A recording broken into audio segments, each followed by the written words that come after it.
Center for Environmental Law, Supreme Court Law, Environment Committee, and Pro-Public Media. I would like to express my gratitude to all this collaboration and support. In terms of agenda of this program, the international context has been marked by the adoption of two key documents, Paris Agreement and 2030 Agenda for Sustainable. In my opinion, the implementation of the Paris Agreement is the responsibility of everyone of us, including all the stakeholders, NHRIs, given the board mandate, can play a role in monitoring implementation. Furthermore, the addition of the Sustainable Development Goals in September 2015 was also a landmark. NHRI's next year's summit has definitely contributed to the international commitment to leave no one. This program invites us to come with practical outcomes and aims to agree on the few common points, which will enhance greater cooperation and collaboration between NSRIs, government, and civil society to overcome the challenges to ensure restoration of the ecosystem and the right to life. The focus of this program will include the mandate of NSRIs in terms of human rights and right to environment, international context in terms of right to environment and sharing of some good practices around the world. Sharing of the Asia Pacific and South Asian context, especially focusing on regional issues, including that of India and Nepal, seeking potential roles of NHRIs and stakeholders for collaboration and cooperation. Government professionals, organizations, civil society organizations, and academia. Based on the challenges facing in implementing the right to environment and equality, I'm confident that the measures will lead to constructive engagement of government, civil society organizations, and social partners of energy. Finally, I would like to welcome our international guest speakers and national speakers, including Foreign Minister of Government of Nepal, representative of Government of Nepal and development partners, media and civil society organizations, human rights, academics, and all. Again, I would like to welcome all who have constantly extended their love and support to all the important effort of the Commission. At last but not the least, I would like to welcome all the participants who are our close partners and part and parcel of our institution. I hope and request for your kind and meaningful participation and cooperation throughout this program. And I thank you. कार्यक्रम माननीय सदस्य श्री मनोज दुवाडीज्यूलाई आफ्नो स्वागत महत्त्वपूर्ण मन्तव्यका लागि हार्दिक धन्यवाद दिन चाहन्छु। अब म यसै गरी प्रोफेसर डाक्टर तारा सापकोटा कन्भेनर इन्भाइरोमेन्टल ल कमिटी का चेयरपर्सन लाई उद्घाटन मन्तव्यका लागि हार्दिक अनुरोध गर्दछु। स्वागत मन्तव्यका लागि। Okay, thank you, Manisha Gimiri. Honorable Bahar Magar, Chairperson, National Human Rights Commission of Nepal, and the Chairperson of this program. Honorable members of National Human Rights Commission, Honorable member of National Planning Commission, distinguished resident representatives of UNDP Nepal, distinguished Secretary of Ministry of Forest and Environment, distinguished international panelists and distinguished national panelists, distinguished participants and distinguished co-organizers. First of all, I would like to welcome once again, welcome to you all to this auspicious program. Today we are gathering here to celebrate the 51st World Environment Day. This is my enormous pleasure to be one of the organizers. of this program in collaboration with National Human Rights Commission of Nepal, Tribhuvan University, Center for Environmental Law, and ProPublic. Until today, we have found 8 planets and 5 dwarf planets or celestial bodies in this planetary system. Of these, only one planet, the Earth, provides shelter for all living creatures, animals and plants. There are several estimations ranging from 3 million to 1 trillion species on Earth.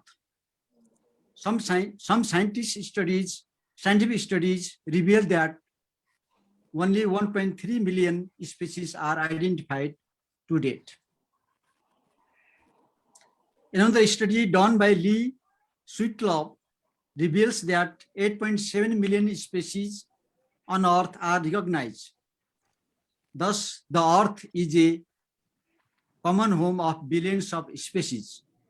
A large number of species are to be tagged, and that may take several centuries. According to the UN Assessment Report 2019, about 1 million plants and animal species are now at risk of extinction, posing a terrible threat to ecosystem that peoples across the world depend on for their survival. Scientists estimate that 60% of the Earth ecosystems have reduced their capacity to deliver the vital ecosystem services which we all depend. If we do not curb this situation, then the ecosystem will be collapsed, and thereby existence of all living creatures on Earth will be ended. Taking into account the ground reality, the United Nations Environment Programme has decided the theme ecosystem restoration for this year 2021.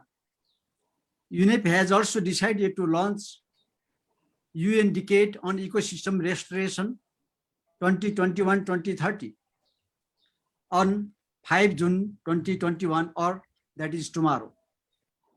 Therefore, on this occasion, we need to commit to follow the UN Decade on Ecosystem Restoration 2021-2030. The Environmental Law Committee of the Supreme Court Bar Association is taking prime responsibility for the protection of environment by conducting different activities, that is reviewing legislation and judicial precedents, helping for providing environmental justice to the needy communities, creating awareness from policymakers to general public, creating pressure to the government agencies for the implementation of judicial precedents, creating pressure to the Supreme Court for establishing environmental tribunals, environmental bench and tribunals. In addition, our focus from now onwards will be restoration of ecosystem, which is becoming a global agenda from 5 June 2021, that is tomorrow.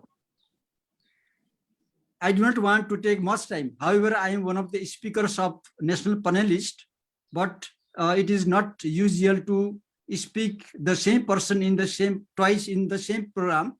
Therefore, I would like to remove my name from national panelist and would like to say something here.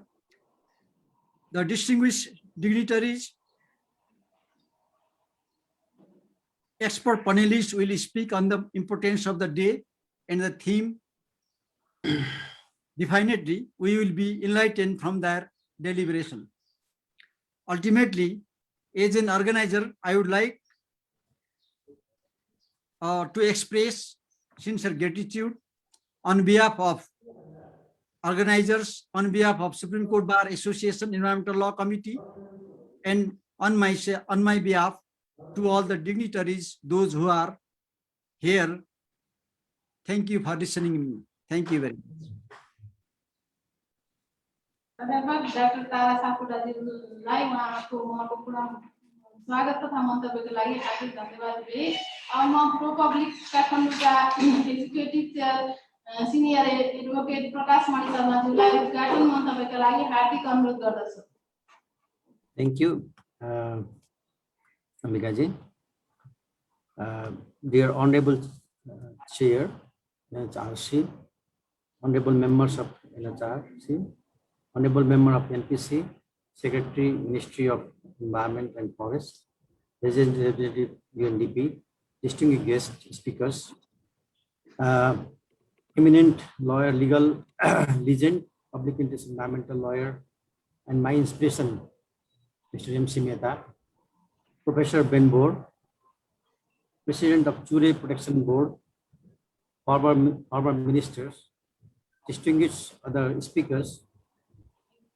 I would like to welcome all of you in this program, which is organized on the International Environmental Day. This is a great pleasure for me and ProPublic to be part of this important meeting, important program, and I really express my gratitude for LHRC for making us a part of this program.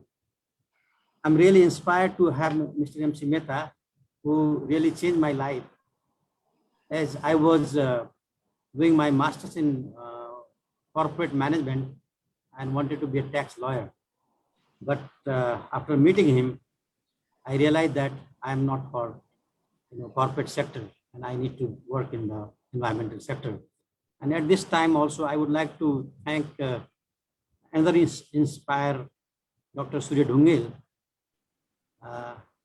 who made me to be an environmental lawyer by representing his case. I think I need to remember these two personalities who really shaped my life to be a public interest lawyer. This is a very difficult time we are having, as nature has been suffering due to the activities what human being has taken. And we are now today on the occasion of International Environmental Day. I think this pandemic has taught us a lot of lessons.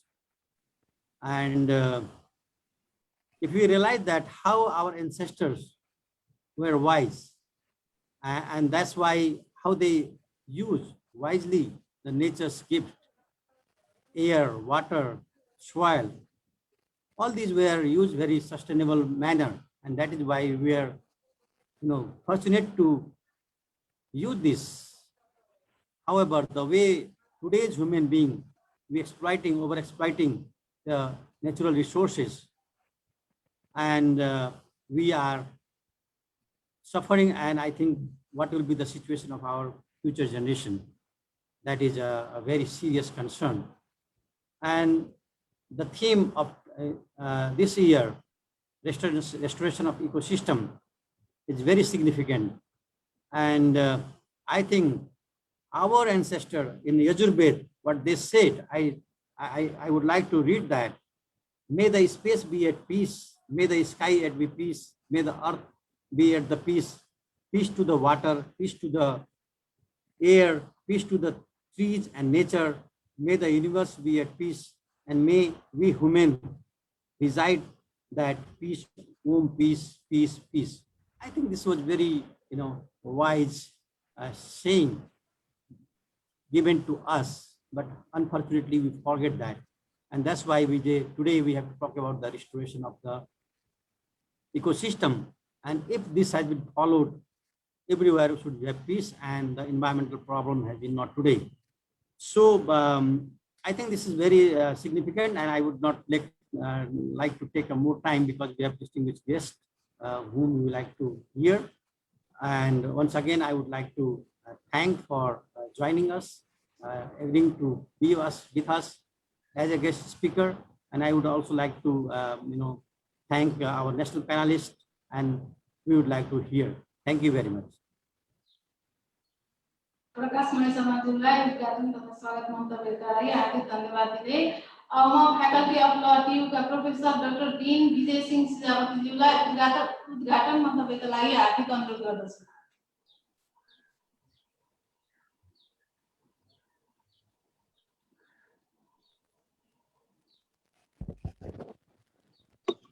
Hello हजुरको mute छ विजय sir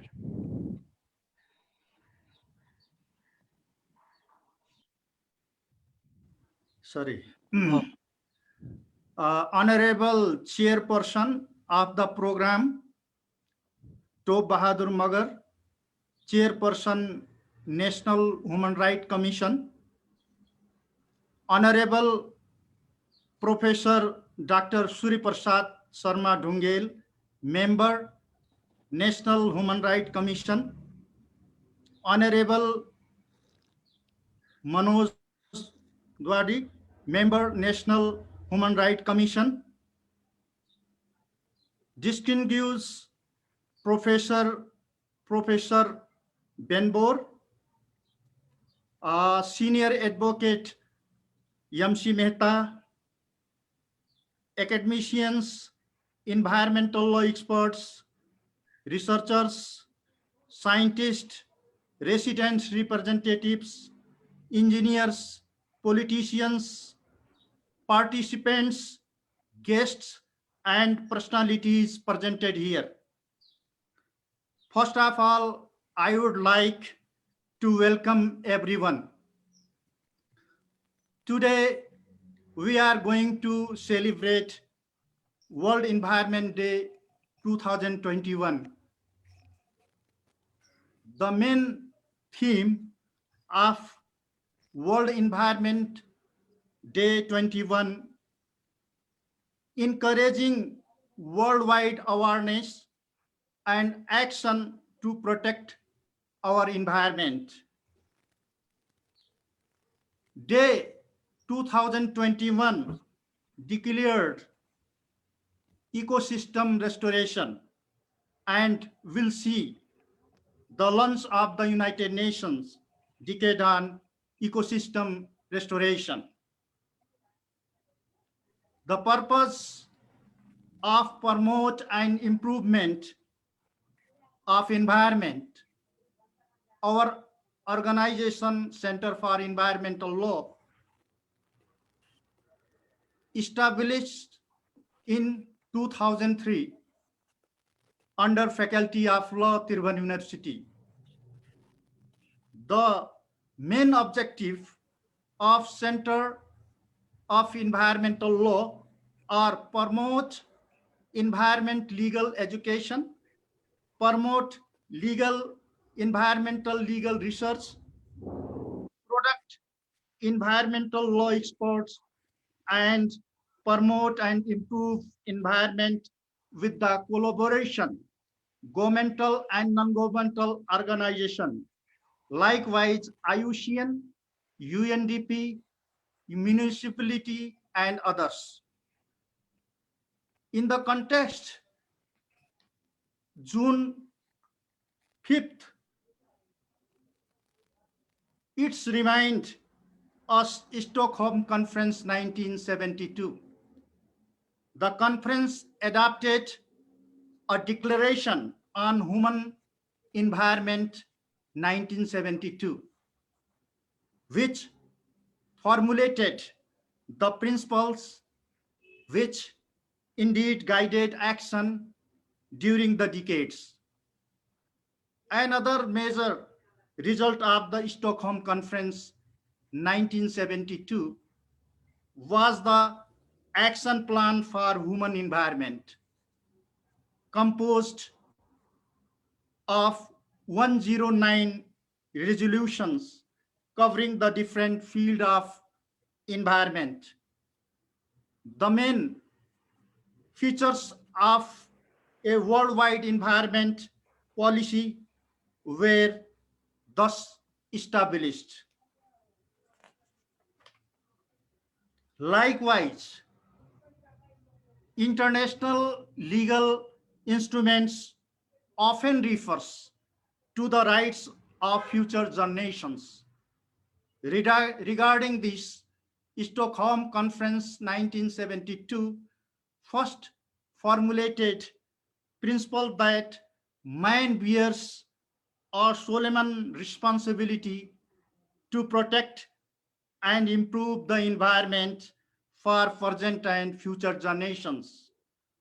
So, we all recognize and implement Stockholm Conference principles resolutions on the occasion of World Environment Day. So lastly, I again welcome everyone. Thank you all. Thanks.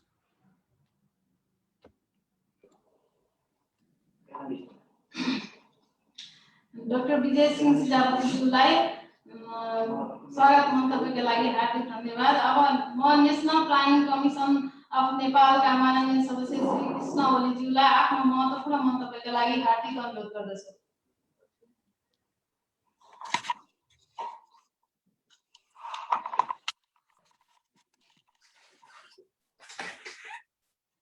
नमस्कार सबै सम्पूर्ण प्रबुद्ध मित्रहरूलाई राष्ट्रिय योजना आयोगको तर्फबाट नमस्कार गर्न चाहन्छु। Today we are celebrating World Environmental Day. Basically it is related to how we can restore our ecosystem, which is being actually damaged over the past century, I will say. The basic problem here is, I think we will be discussing today on the impact of climate change and its direct impact to human rights, how people are facing these the challenge of climate change. It is a critical importance to people across the world and increasingly wide range of disciplines. In different disciplines, it has impacted overall. Particularly if we see in the Himalayan region, the impact of climate change, the changes in ecosystem dynamics is pervasive.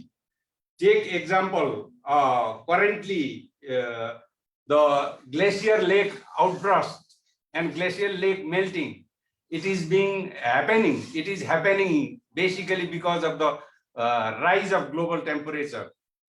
And when we talk about human right for perspective, concern over two things here. One is the equity and the other is the development. And both of them has to continue. Equity, equitable distribution of resources, and development which needs to be done for the benefit of the people. Climate change and global warming bear the major burden to many of the poor people and countries who contributed least for the greenhouse gas emission. That means carbon dioxide emission. That means global warming. For example, Nepal, Himalaya, if we consider 1.5 degrees Celsius to maintain, even if we maintain the global temperature rise by 1.5 degrees Celsius, 1/3 of our Himalaya will be gone. But the trajectory is that such that it will cross 1.5 and go to 2 or 3. So this is the situation here now. On one side, it is right for the development. On the other is the human right. I will talk a little bit about the catastrophe that has that this climate change impact and ecosystem change has brought to the human right later on. Countries most vulnerable with the climate change impacts are less likely to combat climate change.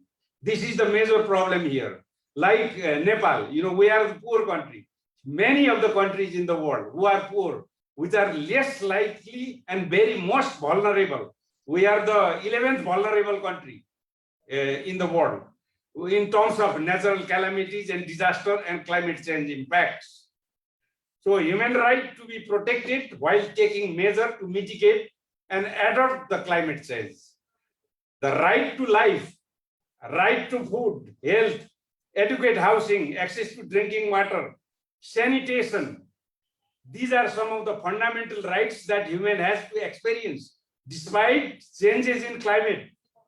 In case of Himalayan and Tibetan plateau, melting of Himalaya, glacial lake outburst, impact on fundamental rights of human beings and human rights, life, food and health and water and housing of the people.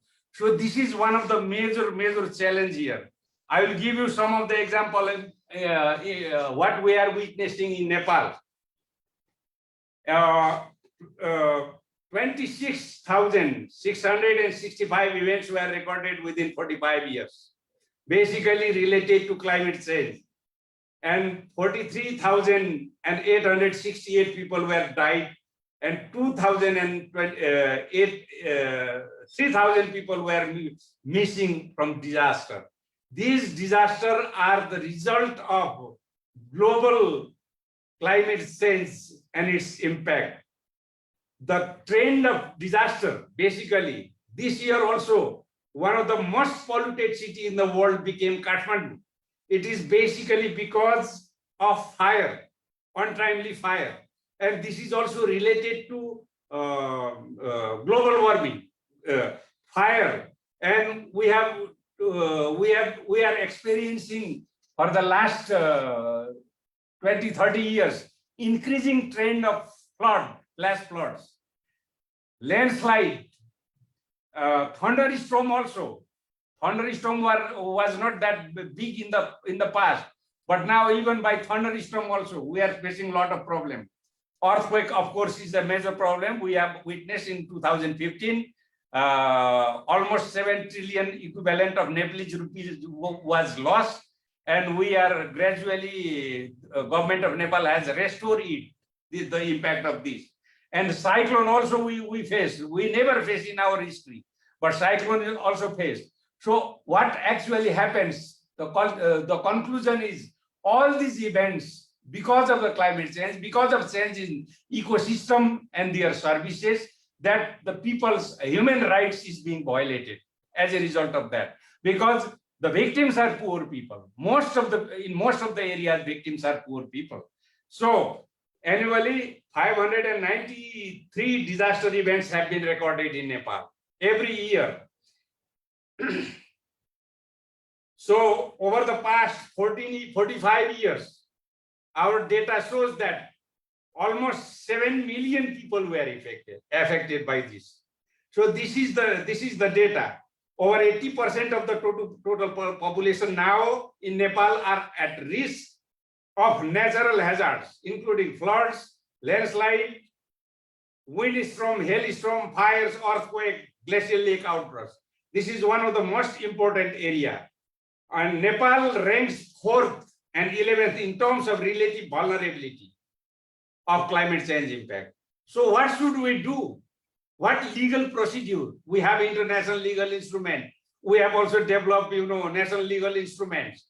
And we are also working particularly for minimizing disaster risk reduction. We have developed, adaptation plan. We are implementing, the most touted global agenda, the SDG agenda, 17 goals, 17 major problems of the world.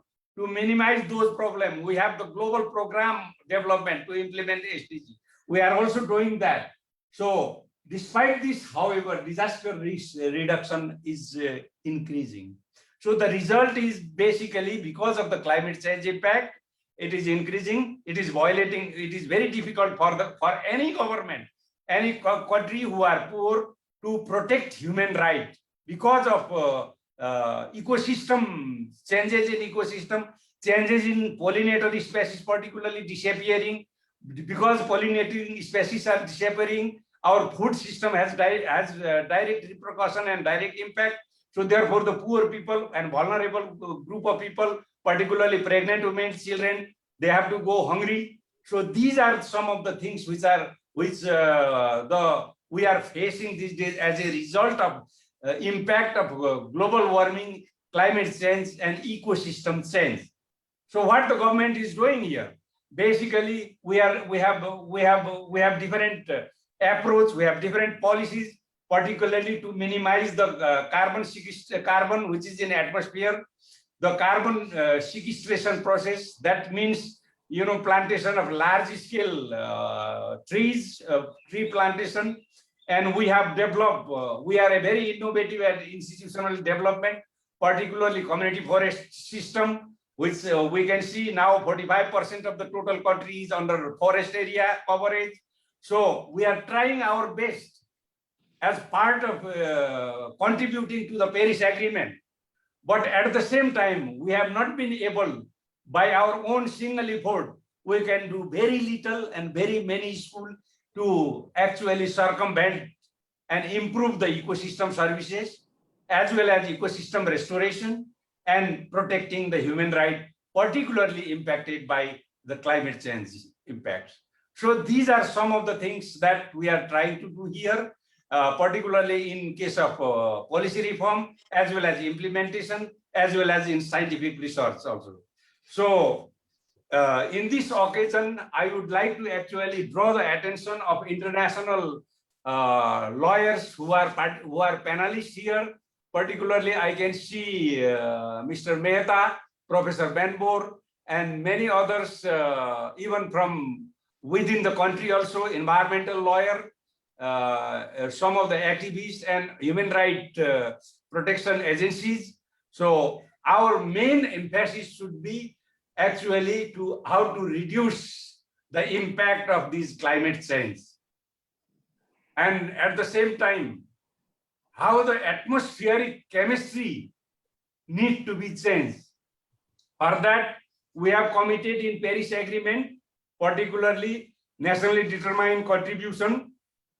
We have made clear that by 2050 we will be carbon neutral, and before that we have set targets, particularly for reducing the use of fossil fuel related petrochemicals. So this is what the government is doing, and this is what the government is trying to achieve. So these are some of the points which I would like to make here in this August gathering. And I hope this virtual workshop will bring some of the solution, nature-based solution, or whatever solution we can come up. Hope we will be able to document it and also help government to actually reshape the contemporary environment impact reduction policies to the government of Nepal and other government also. And I congratulate you for the organizer, and I also thank you for inviting me as a panelist in this gathering. Thank you very much. Thank you. धन्यवाद माननीय कृष्ण ओलीज्यूलाई महत्त्वपूर्ण मन्तव्यको साथै नेपालको सम्पूर्ण सन्दर्भ र climate चेन्जको बारेमा बताइदिनु भएकोमा उहाँलाई हार्दिक धन्यवाद। Now I would like to request Mr. MC Mehta, Senior Advocate, MC Mehta Foundation, Padam Bhushan and Magsaysay Award, the Goldman Environment Award, Environment recipient. And for his presentation. Yes. Yes. Can you hear me? Yes, sir. Yes. First of all, I would like to thank the organizers of this wonderful program, where so many persons, those who are decision makers, they are there. That is my. It was a comment in positive way that yes, my friends, they have been there and they are doing wonderful things, and they wanted to bring more and more people, those who are the decision makers and the thinkers and planners and all that. So I am very happy. The other thing is that don't mind, because every year when 5th June comes, we all come out, and it gives not a good happy sign to me, because the reason is that the environment is not for one day celebration. Do we take breath one day in a year? Do we take water once a year? So our food once a year? No. So why we are celebrating this only once in a year? My friends, it is important for all of us to see that yes, it is not the human beings alone. the human beings are dependent on other living species in the world. So we all have a responsibility, especially the human beings, because we are the major destructive force in the world.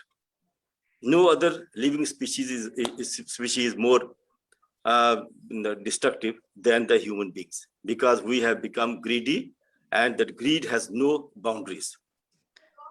So what I'm trying to say is that the environment is very important for the protection of all living things on earth. And so this, once we realize that yes, it is possible, then the neighboring state like Nepal, countries, we are friends. India as a state, we are, and then the SARC region. We have to first let us experiment this way, that yes, such types of programs should be more and more done for creating environmental awareness and for planning the programs jointly in the SARC region. The governments, they come and they go, but we as human beings, we have a responsibility. I have here my friends, they know, one was Surya Dongel and others. We did, we organized programs in Sri Lanka, in Pakistan, in Nepal, Kathmandu, everywhere, and Bangladesh and all that. That made a lot of difference at that time, because the people, they started coming out and creating the awareness, whether they were lawyers in the Supreme Court or in the high courts or in other areas. Similarly, the scientists. So it is not only the lawyer's job only, it is that we have to bring together on this platform different experts, different people. They are, and the government, the politicians, the parliamentarians, whatever you call that, we all, and they are sensitive. If we meet them personally, then the situation is different. They only show one thing: oh, India is a poor country, we can't do anything. And I see on their face, and I say, no, India is a very rich country. All this region, SAARC countries are very rich. Here the Himalayas are there. Here the Ganga is flowing. Here so many things are happening. And you are saying that we are a poor country? We are not poor country. It is just, I think that we are thinking in a negative way. You just come out with planning, and the people in the SAARC region, if they combine, this is a huge human resource for the protection of the environment. So it is not only the Nepal, it is all the in the SAARC regions we have many other areas where we can have a deep cooperation from people to people. With the governments, they come and they go, but the people will be there. Now, Surya Dongel and my other friends, we met for Godavari mines, at that time in the Supreme Court in Nepal when the case was filed, and we became good friends.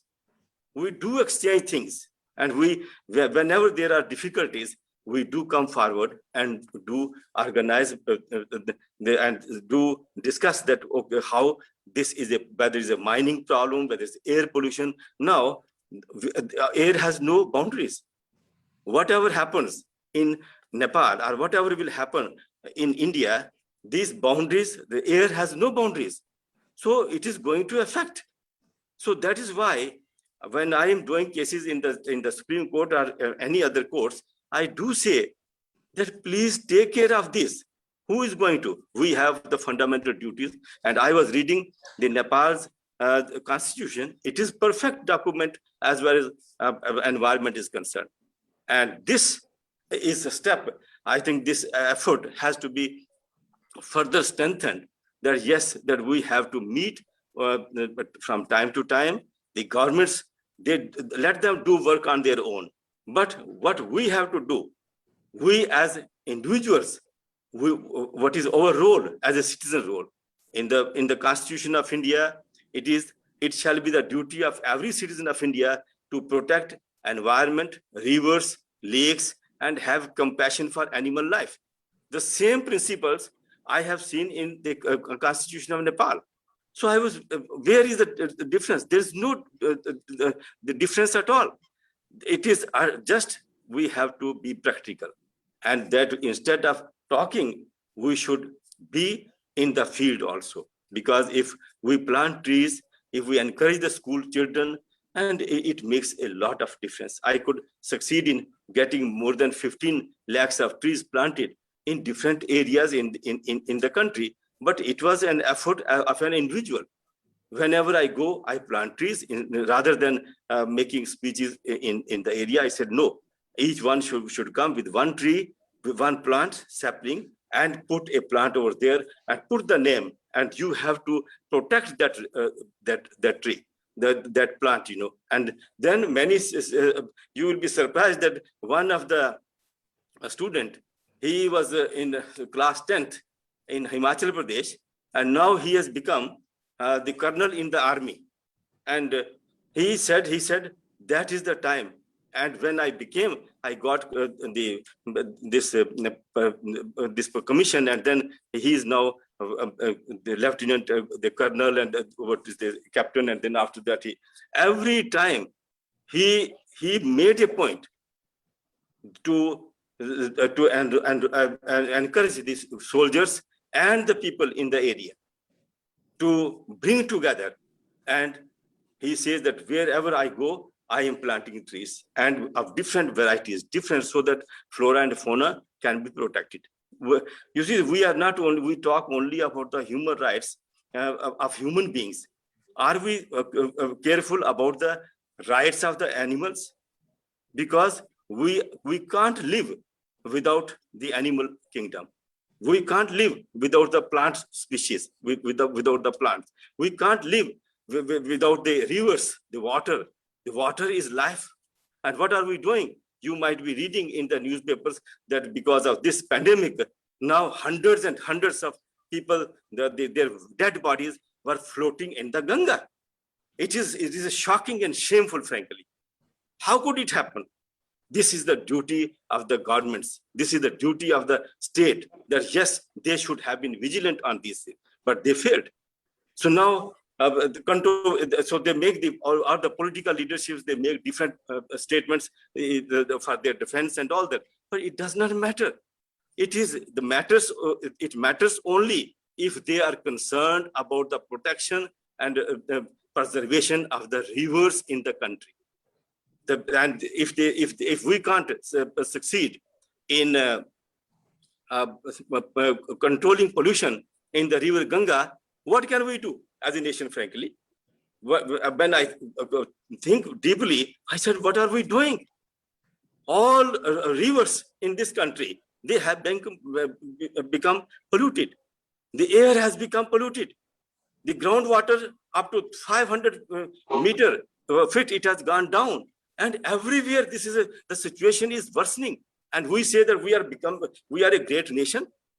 We are, but it is not the question. We have to change the situation. So my thing is that you please, think on these things, and let us cooperate and unite together to do wonderful things. Thank you on environment.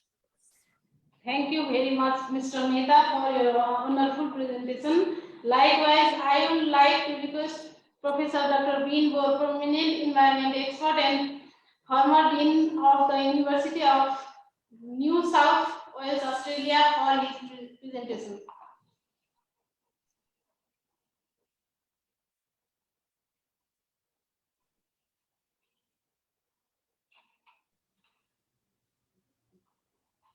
Professor Benbour. Yes, I'm coming. Thank you very much. Namaste. Namaste. Lovely to see all of you. I did have a PowerPoint that I was wanting to present, but unfortunately I have not been able to put it online. However, I would like nevertheless to talk with you all in relation to particular topics concerning the concerning the environment on this wonderful day of the environment. I agree absolutely with Mr. MC Mehta that it shouldn't just be one day. It should be 365 days per year that we should be looking after the environment. As my mother used to say, Mother's Day is every day, and Mother Earth Day is every day. And this is something we cannot get away from.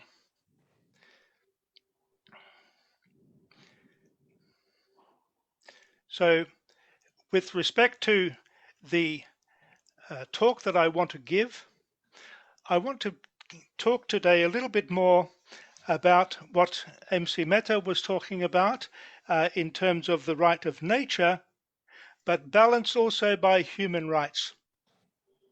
Human rights are a reflection of our very humanity, and the way that we treat nature is a reflection of our human rights or lack of them.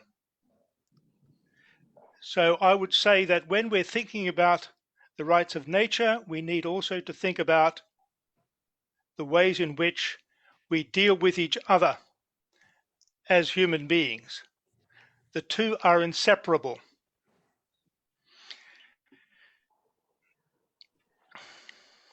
What I want to talk about today, though, is in particular in relation to what has been happening around the world, and in particular in Asia, in relation to the people who work at the very front lines in environmental defense, and the fundamental violations of human rights that we see around the world because these people are putting themselves on the line. Clearly, we need to conserve nature on the one hand, but we need to protect the human rights defenders, the environmental human rights defenders on the other.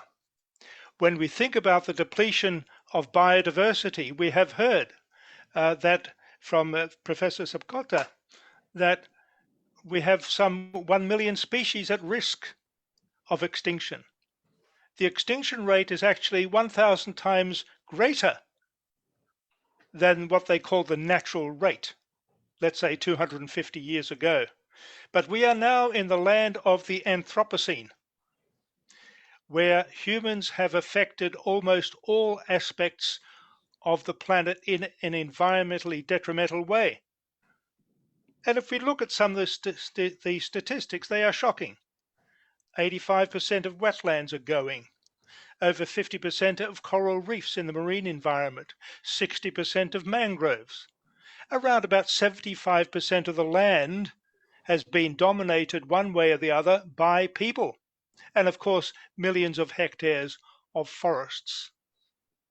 The people who are trying to defend these lands, this vegetation, this marine environment, the atmosphere, instead of being applauded, are being attacked. Every week, the statistics indicate that at least 3 people are being killed because of the work they're doing in environmental defense. So the project that I've been working on, and I think you have been sent an outline or an issue brief on this from the United Nations Environment Program that I have been working on, looks at some of these issues in terms of fundamentally the environmental rule of law and what that means in terms of the rights of nature and the rights of people. Basically, the environmental rule of law is seen to be, let's say, critical for the protection of the environment, as well as the right to live in a clean and healthy environment. And also, it has got to do with the promotion of the SDGs, the Sustainable Development Goals. And these defenders that I've talked about have an important role in upholding in implementing and advancing the environmental rule of law. One of the problems, and we see this exacerbated by COVID, is that the people who are most attacked, the people who are most affected are the poor communities living in rural environments, people who are in sexual and gender minorities, migrants, indigenous people, and so on. We need to be very much aware of that when we're creating frameworks for their protection. So the project that I'm working on, which I just wanted to share with you for a moment, is investigating some 12 countries in the Asian and Pacific region concerning the situation of environmental human rights defenders. If you look at the latest figures, you'll see that in around the world, over 330 human rights defenders have been killed. About 20% of them are to do with land and environmental defenders. So we literally have dozens of people every year, including in the Asian region, who are being affected by this. When we think about this from the point of view of national human rights institutions, we need to think about this in terms of what national human rights institutions can do, because it is the legal aspects that we need to bear in mind, but also the policy aspects. When we look at the most common human rights violations concerning environmental defenders, we see that nearly 30% is to do with detention and arrest. We see that SLAPP suits, strategic litigation against public participation, comprises about 20% of those kinds of attacks. So not physical attacks, but legal attacks, using the law incorrectly in order to attack these people.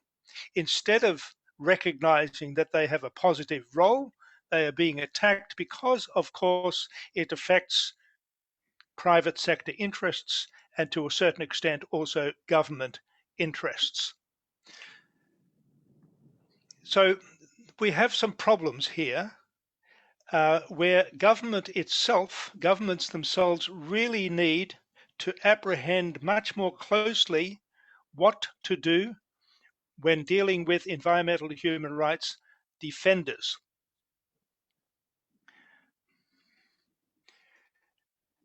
Law is being used in many of these cases as a weapon and not for protection of environmental human rights defenders.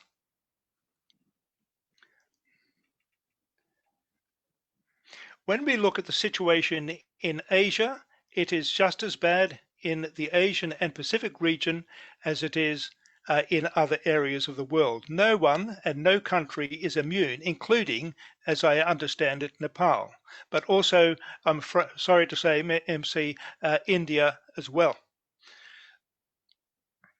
So UNEP has now an environmental rights initiative which was set up in 2019 to bring environmental protection closer to the people by assisting both the state as well as non-state actors to promote, protect and respect human rights. And this involves support of those who are trying to defend the environment, both for its own sake as well as for their own life and livelihood. And in the paper that I've sent to be distributed, you'll see that there is a definition of what an environmental human rights defender is.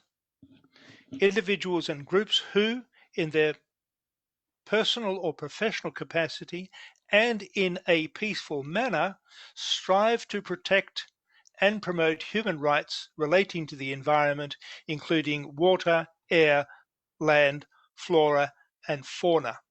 The point is that land and environmental rights are inseparable. You cannot pull these apart. So we need to look from the point of view of government, from the point of view of the role of human rights institutions, the role of the private sector in terms of appropriate business practices, ethical business practices. We need to come up with new policies and new laws. And that's now what I want to talk about. When you look at what has been happening with national human rights institutions around the world, we see that there have been quite a number now established in the Asian and Pacific region. Of course, we have Dr. Surya with us today as a new member of the Nepali National Human Rights Commission. But we see in many, a number of Asian and Pacific countries, such commissions being set up. And what we see in looking at those human rights commissions is that they've been looking at the emerging issues of business and human rights, the sustainable development goals, and issues such as climate change. And some of the commissions have developed good practices concerning these matters.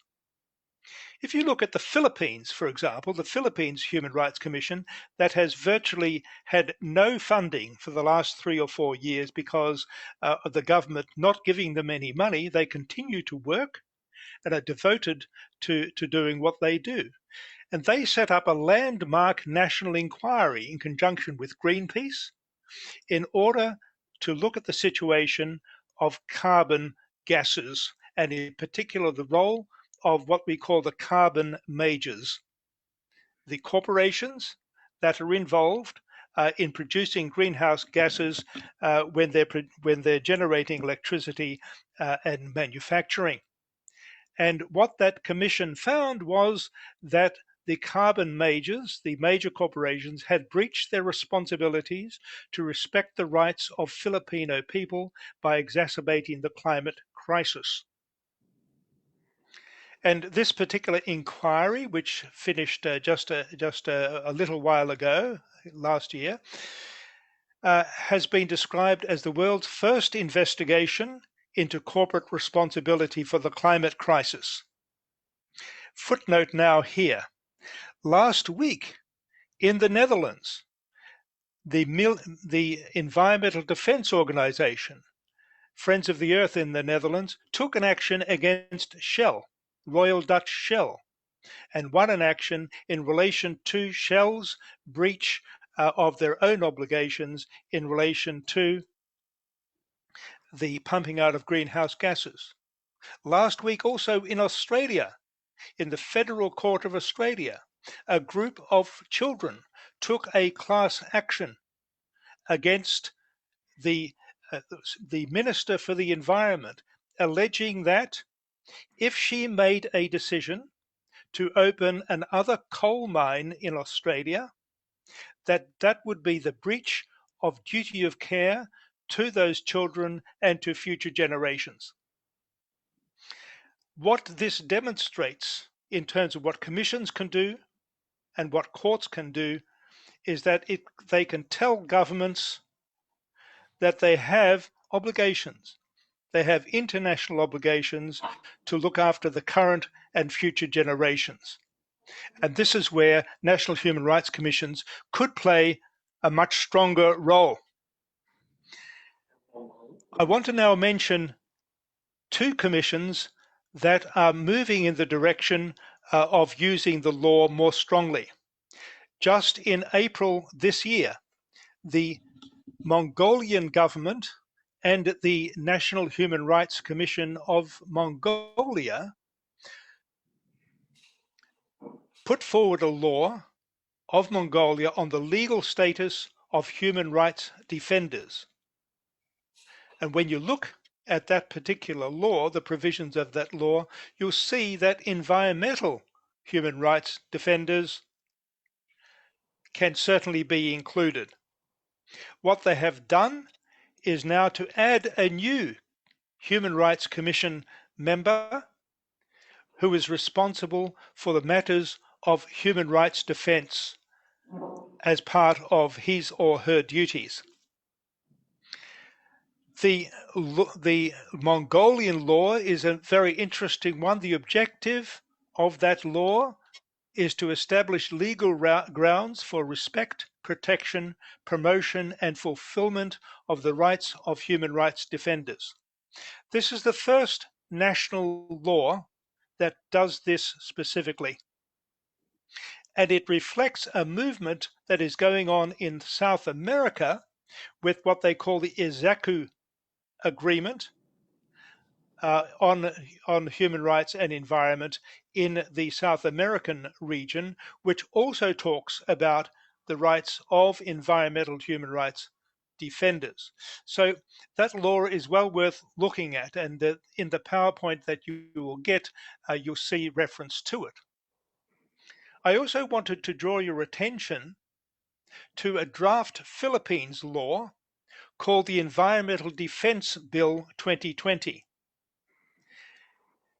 Now, this has been put forward by a number of Congress people in the Philippines.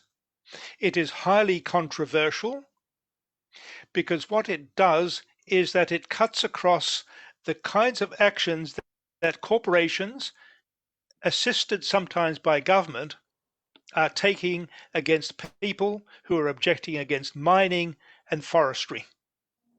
So the Environmental Defense Bill recognizes that environmental defenders, including indigenous people, farmers, scientists, and advocates, recognizes that they are the first and the last line of defense for the environment, and who meet reprisals for their actions.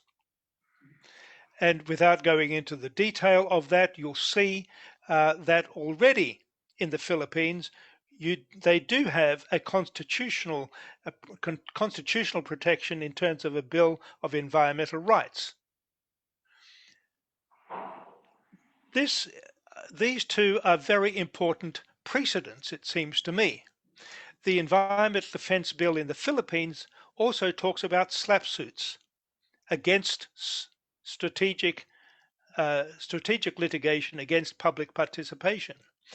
It allows communities to take action to seek compensation for damage to the environment, to restore it, which is, of course, the theme of World Environment Day today. It also places obligations on government to protect environmental human rights defenders, as well as remedies to enforce those specified rights. And it calls for an environmental ombudsman to whom people can complain. Now, I know from my reading that Nepal does not have as many problems as other Asian countries in terms of environmental human rights defenders, but you do have problems. And it seems to me that it would be very useful for the National Human Rights Commission in Nepal to think about this in terms of a new role in the same way as Mongolia has done. So my conclusions are that World Environment Day reminds us that with regard to the environment, we are going backwards, not forwards. Secondly, that human rights and environmental issues cannot be separated. They must be addressed through the law. They must be addressed through new policies. I wonder if there is a need for a law on environmental defenders in Nepal. And if there is, then I would recommend that the Mongolian example and the Philippines example be looked at and followed. But in any case, we need to ensure greater protection through the courts, ensuring the access rights, the right to information, the right to public participation, the right to justice and to remedies in decision making, as well as the substantive rights. We see already the right to life being used in Nepal, in India, Sri Lanka, and so on, in Pakistan. But we need to go much further. We need to be much more robust in what we do. So it seems to me that when we think about the environment now we need to think about it from the point of view, number one, of nature, and number two, just as importantly, the people who survive because of the survival of nature, and in particular, those people who try to defend the rights concerning their own livelihood and life. Thank you very much. Thank you very much, Professor Dr. Benboard, for your wonderful presentation. Doctor Hemu काफ्लेज्यूलाई gender and environment विषयमा प्रकाश पारिदिनु हुनका लागि हार्दिक अनुरोध गर्दछु। I think you can hear me, right? Can you hear me? Hello? Hello? Are you hearing me? Yeah, Yes, we yes. can hear you. Okay. You can So I hear. would like to share my screen. I have a small presentation. So I'm sharing my screen.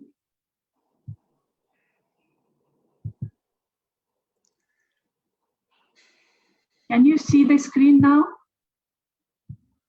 Yes, we can. Okay. So Yes. first of all, good afternoon, everybody. And I would like to thank you for inviting me in this very good and very different platform for me, because as a scientist, I have not been in this kind of platform before. Here we are talking about human rights and environment policies and protection issues. However, here today I'm going to talk in a scientific perspective. Okay, this is the picture of our Chure, and this is recent picture, and I have taken this from the Kantipur National Delhi. So here, from this picture, you can see and you can know what environment issues are in Nepal.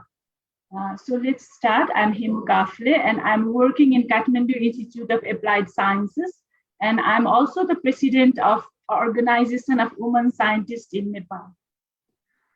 So let's start with the environmental issues in Nepal. There are many.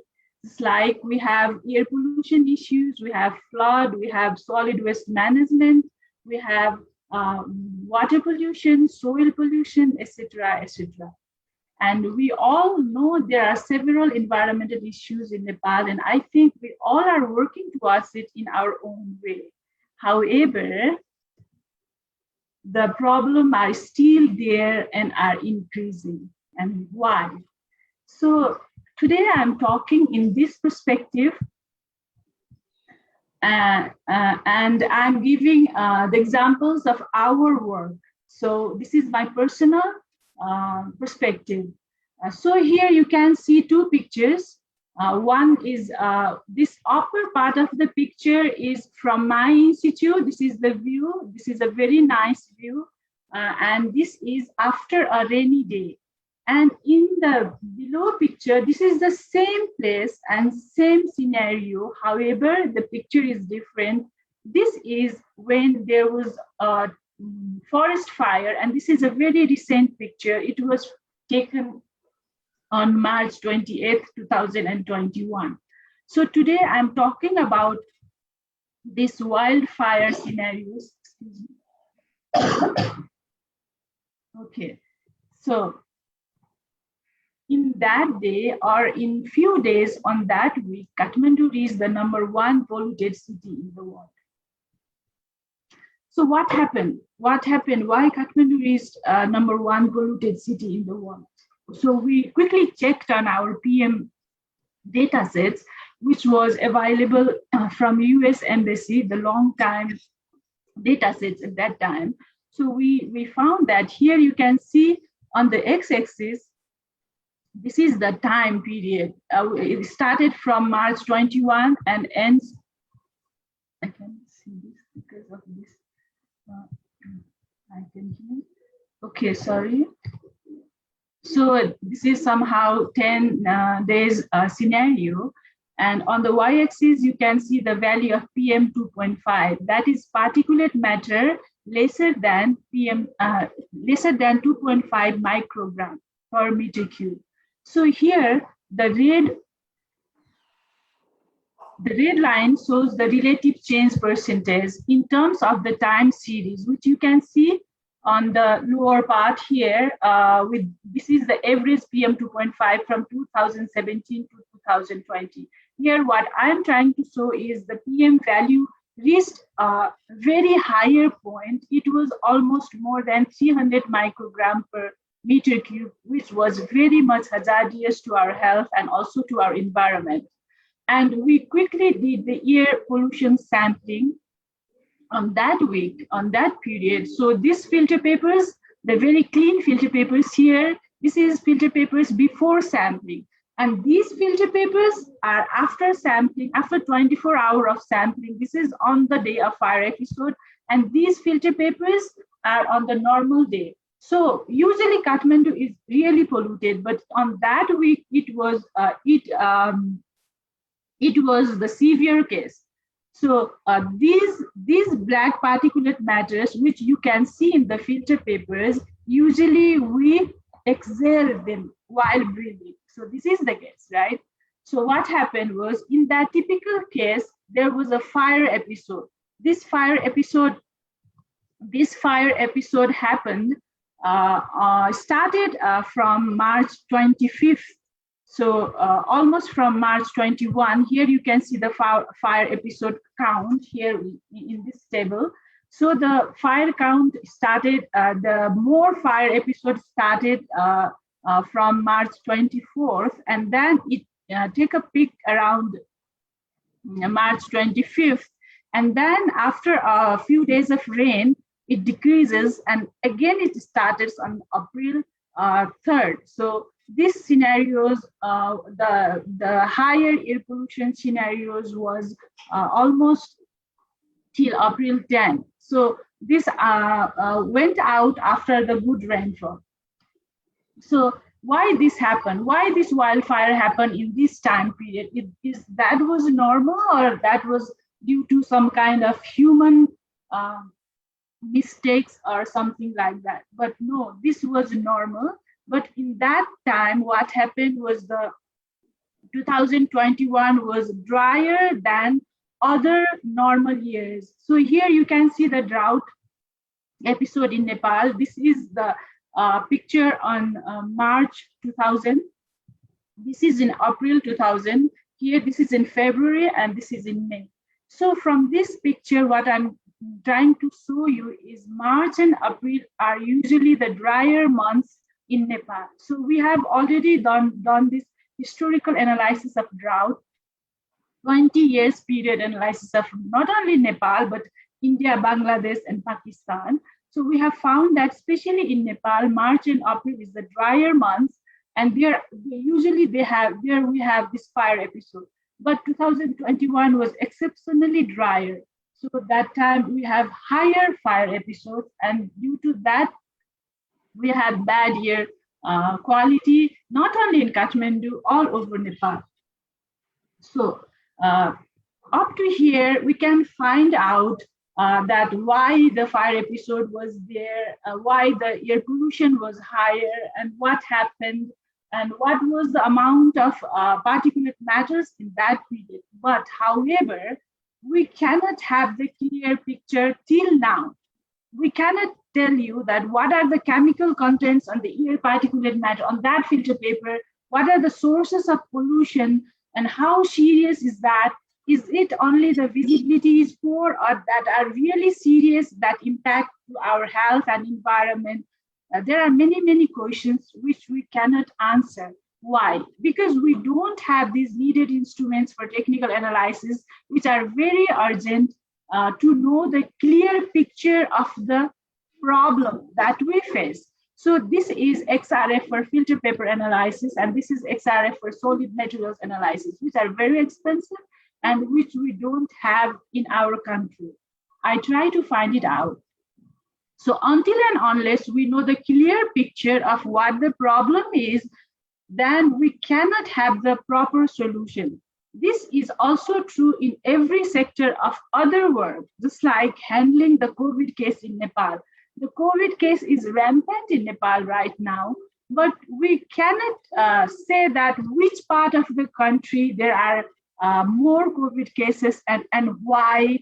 And we haven't traces the patient, but what we are doing is we have extended the lockdown period. People are staying at home on their own, and when they are ill, they are afraid to go to even to the hospital because of the serious matters in the hospital due to the oxygen and also to the bed and also the ICU facilities. There are many because government cannot do the right steps because we don't have the right picture because we have not analyzed it. So here I want to say that we are talking, but we cannot work on it because we don't have the real technical analyze instruments. Okay, so what are we doing to tackle this? In my institute, we are trying to build a complete air pollution lab in Nepal, at least one air pollution lab, so that we can analyze all the samples here in Nepal and we can know what's really happening. Okay? So this is the 6-digit microbalance we have purchased and few instruments I'm showing. And another work, what we are doing is we are trying to build simple instrument that we can build by ourselves in Nepal. This instrument we have built and this instrument we have bought from the market, which is very expensive, but we can build in low cost value. So what I'm trying to show is we are trying to do what we can, but still we need to send our samples to other countries to know the clear picture. This scenario is of air pollution and is of Kathmandu. However, now we can think what is the scenario in other part of Nepal outside Kathmandu. Recently we have a visit to nearby cities, very developed cities in case of Nepal, to Hetauda and to Chitwan districts, and there we visit the industrial hub of Hetauda, and we try to talk with the entrepreneurs, businessmen there, and they told me that they don't have even the meteorological stations in their industry, even one meteorological station inside their industry to know the weather patterns, climate patterns. So now we can imagine how is the scenario in other part of Nepal. So let's talk about flood and landslide events that are going to happen this year in 2021. We all know it have higher casualties, that it will have higher casualties because the monsoon has started sooner than other years. And already there are many kind of flood incidents in Nepal. So however, this monsoon will last for August, till August, and there will be much more casualties. But we don't know which part of Nepal is more vulnerable, which river we have to check the river flow, which part we have to evacuate the people. So for this, we again need the long-term scientific data of previous years so that we can find a picture and we can act properly on that typical problem. So here I have talked about the national problem only. However, there are transboundary impacts as well. Just like Mr. Mehta was talking about the air pollution issues, yes, we have transboundary air pollution issues. We have already found out that there was air particulate matters coming far away from Sahara Desert in our Himalaya. There was an article published in Atmospheric Black Carbon research paper. It was some years back. So we do have these transboundary impacts. So however, the increasing temperature, its impact on environment is not in our favor and asking us to act promptly, and it is already too late. As you can see from this graph, the global temperature is increasing on its own pace and it's in higher pace. And this we cannot change. We cannot change the climatic or the global warming part. We simple scientists, we cannot change this because for this, there are many people working on this aspect, and there are many kind of policies being built, and there are many actions being taken. However, we can change the local actions. We can still make our environment in our proper way. Otherwise, in my perspective, humankind will extinct from this planet sooner. So we still can save our planet and also can hand over our natural resources in a good condition to our future generation. If only we scientists, policymakers, local stakeholders, and local people together making this an urgent issue work truthfully in a collaborative manner. There are some good news as well. We have scientific people, we have sufficient experts in Nepal who have returned back from abroad with their higher education and sufficient training in their field, like myself. They all are working for the betterment of our country in their own way, because we have established many scientific research institutes in Nepal and many organizations of the group of scientists in Nepal. We already have taken many good steps to our scientific research in our country, capacity building of our young researchers, building needed labs, etc. Our actions should be homogeneous and decentralized as well. Thank you. And this is the picture of yesterday of the waste dumping site in Phuleshwar burning episode. It happened around 12:30 p.m. in the afternoon. Here you can see the polluted gas coming out of that site, but I cannot measure. I couldn't measure this with air sampler due to the lockdown situation, and definitely we don't have the result what happened and how poisonous this was to the people and to the environment. Thank you so much. Thank you, scientist Hemu गाफेज्यूलाई प्रस्तुतिकरणका लागि हार्दिक धन्यवाद। अब म engineer पूर्व मन्त्री गणेश शाहज्यूलाई आफ्नो समयभित्र आफ्नो मन्तव्य आफ्नो महत्त्वपूर्ण भनाइ राख्दिन हुनका लागि हार्दिक अनुरोध गर्दछु। सुनिन्छ? हेलो सुनिन्छ सर। सुनिन्छ राम्ररी सुनिन्छ क्लियरली सुनिन्छ। सबैजनालाई नमस्कार है। सर्वप्रथम यो विश्व वातावरण दिवसको उपलक्ष्यमा यो मानव अधिकार आयोगद्वारा जो आयोजित कार्यक्रममा हाम्रो अध्यक्षज्यू, हाम्रो आयोगका सम्पूर्ण माननीय सदस्यहरू, हाम्रो राष्ट्रिय र अन्तर्राष्ट्रिय यो स्रोत व्यक्तिहरू र अरू उपस्थित सबै गण्यमान्य व्यक्तिहरू, सर्वप्रथम त मलाई जीवनमा पहिलोचोटि लाग्छ यो मानव अधिकार आयोगले यो चाहिँ यस्तो सङ्कटको घडीमा पनि यो जुम मार्फत चाहिँ हामीले यो विश्व वातावरण दिवसको बारेमा हामी चाहिँ छलफल गर्दैछौँ। म चाहिँ सर्वप्रथम त यो वातावरणको दिवसमा अघि हाम्रो प्रोफेसर साहब सिडनीबाट बोल्दै हुनुहुन्थ्यो कि सायद हरेक 3 जना व्यक्ति चाहिँ यो अब वातावरणीय शहीद भनौँ कि मारिएका छन् हो कि। नेपालमा पनि गत वर्ष तपाईहरुलाई सबैलाई थाहा छ कि धनुषा जिल्लामा यो चुरे संरक्षणमा हुँदाखेरि पनि हाम्रो वातावरणीय शहीद भएको छ, मारिएका छन्। त्यसैले अब नेपालमा दिन प्रतिदिन वातावरणमा संरक्षणमा लाग्ने व्यक्तिहरूको लागि चाहिँ एउटा चाहिँ भन्नुहुन्छ ज्यानमाथि खतरा चाहिँ उत्पन्न भएको छ। त्यो कुरो त्यतातिर चाहिँ मानव अधिकार आयोगले चाहिँ अलिकता सतर्कतापूर्वक र ध्यानपूर्वक चाहिँ ध्यान दियोस् भन्ने पनि मैले पहिलो अनुरोध गर्न चाहन्छु। दोस्रो, मलाई धेरै खुसी लागेको छ कि यस्तो प्रोग्राममा नेपालका युवा साइन्टिस्टहरू, वैज्ञानिकहरूले चाहिँ आफ्नो कुराहरू राख्नु पाएको छ, जसले गर्दा हाम्रो कानुनी क्षेत्रका, मानव अधिकार क्षेत्रका सर्वोच्च अदालतमा न्यायाधीशहरूलाई, जजहरूलाई पनि कुनै पनि अब निर्णय गर्नुभन्दा अगाडि त्यो इभिडेन्स बेस्ड जुन भन्छ नि, साइन्स इभिडेन्स बेस्ड तपाईहरुले गर्नुभयो भने तपाईहरुको जय हुन्छ भन्छु मैले। किनभने अघि नै अब हाम्रो जुन हेमुजीको प्रेजेन्टेसनमा उहाँले चाहिँ हाम्रो एयर पोल्युसनको बारेमा बेसी कुरा गर्नुभयो, वातावरण अहिले चुरेको कुरोहरू आयो, अहिले देशभरि चुरे संरक्षणको कुरो आइरहेछ।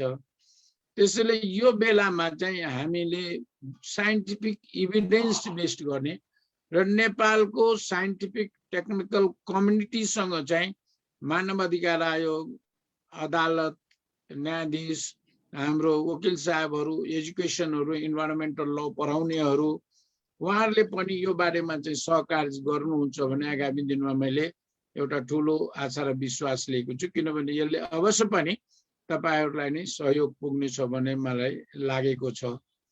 अब यो मैले 2-3 वटा कुरो तपाईहरुको जुन नारा छ, पहिले त प्रिजर्भेसन, पहिले हाम्रो वातावरण, यो वातावरणको संरक्षणको कुरो गरौँ भनौँ, पुनर्स्थापनाको कुरो भनौँ, यता पुरानो अवस्थामा ल्याउने कुरो गरौँ, भावी पुस्ताको लागि जेनेरेसनको कुरो गरौँ।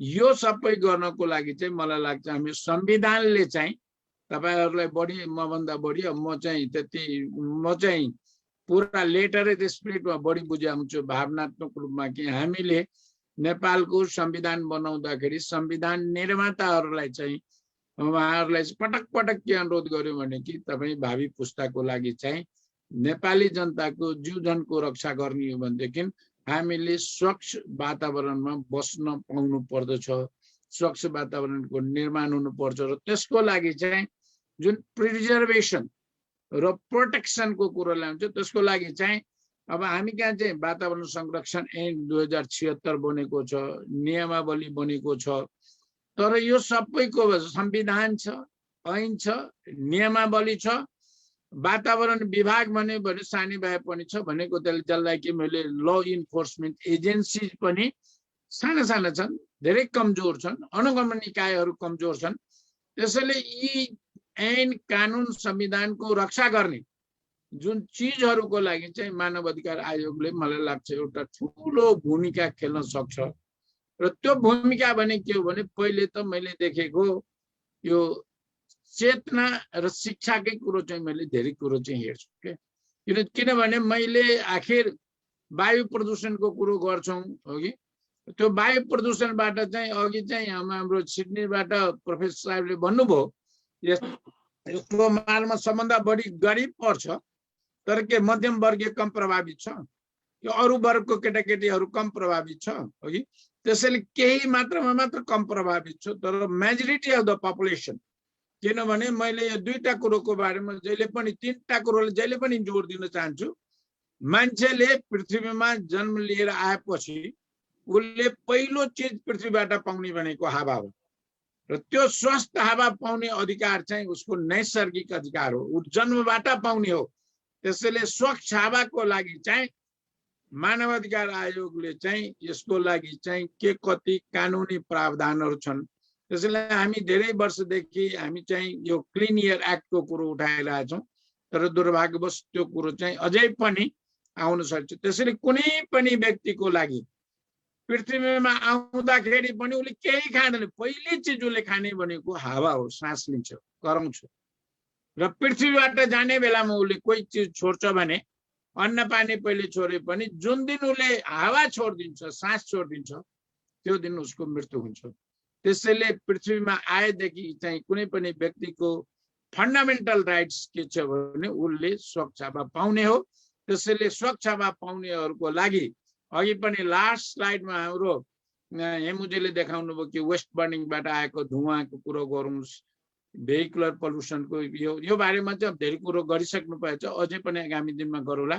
त्यसैले मेरो एउटा अनुरोध के छ भने कि यो क्लिन एयर एक्ट स्वच्छ वायु सम्बन्धी ऐन मात्र होइन कि यो सम्बन्धी नियमावली यसको अनुगमनतिर चाहिँ मानव अधिकारले चाहिँ अलिकता अग्रसरता लिनुभयो भने मलाई लाग्छ तपाईहरुप्रति चाहिँ नेपाली जनताले चाहिँ अलिकता सधैँ चाहिँ नमन गर्नेछ कि फलानु भएको थियो।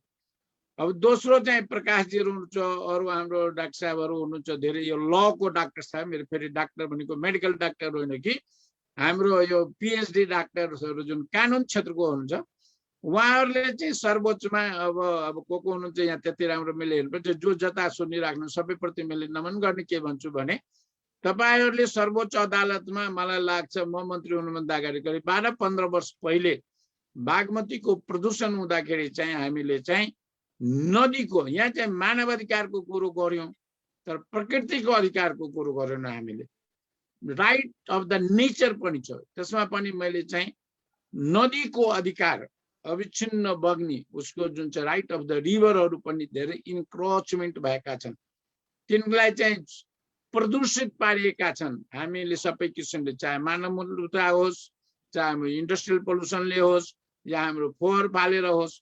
त्यसैले यो नदीलाई प्रदूषण गर्नको लागि पनि हामीले चाहिँ अब चाहिँ क्लिन वाटर एक्ट या स्वच्छ पानी पिउनेलाई मात्र होइन कि प्रकृतिलाई पनि स्वच्छ पानी चाहियो। यो मानव जगत बायोडाइभर्सिटी चरा चुरुङ्गी चरा पशु सबैको लागि स्वच्छ पानी चाहिन्छ।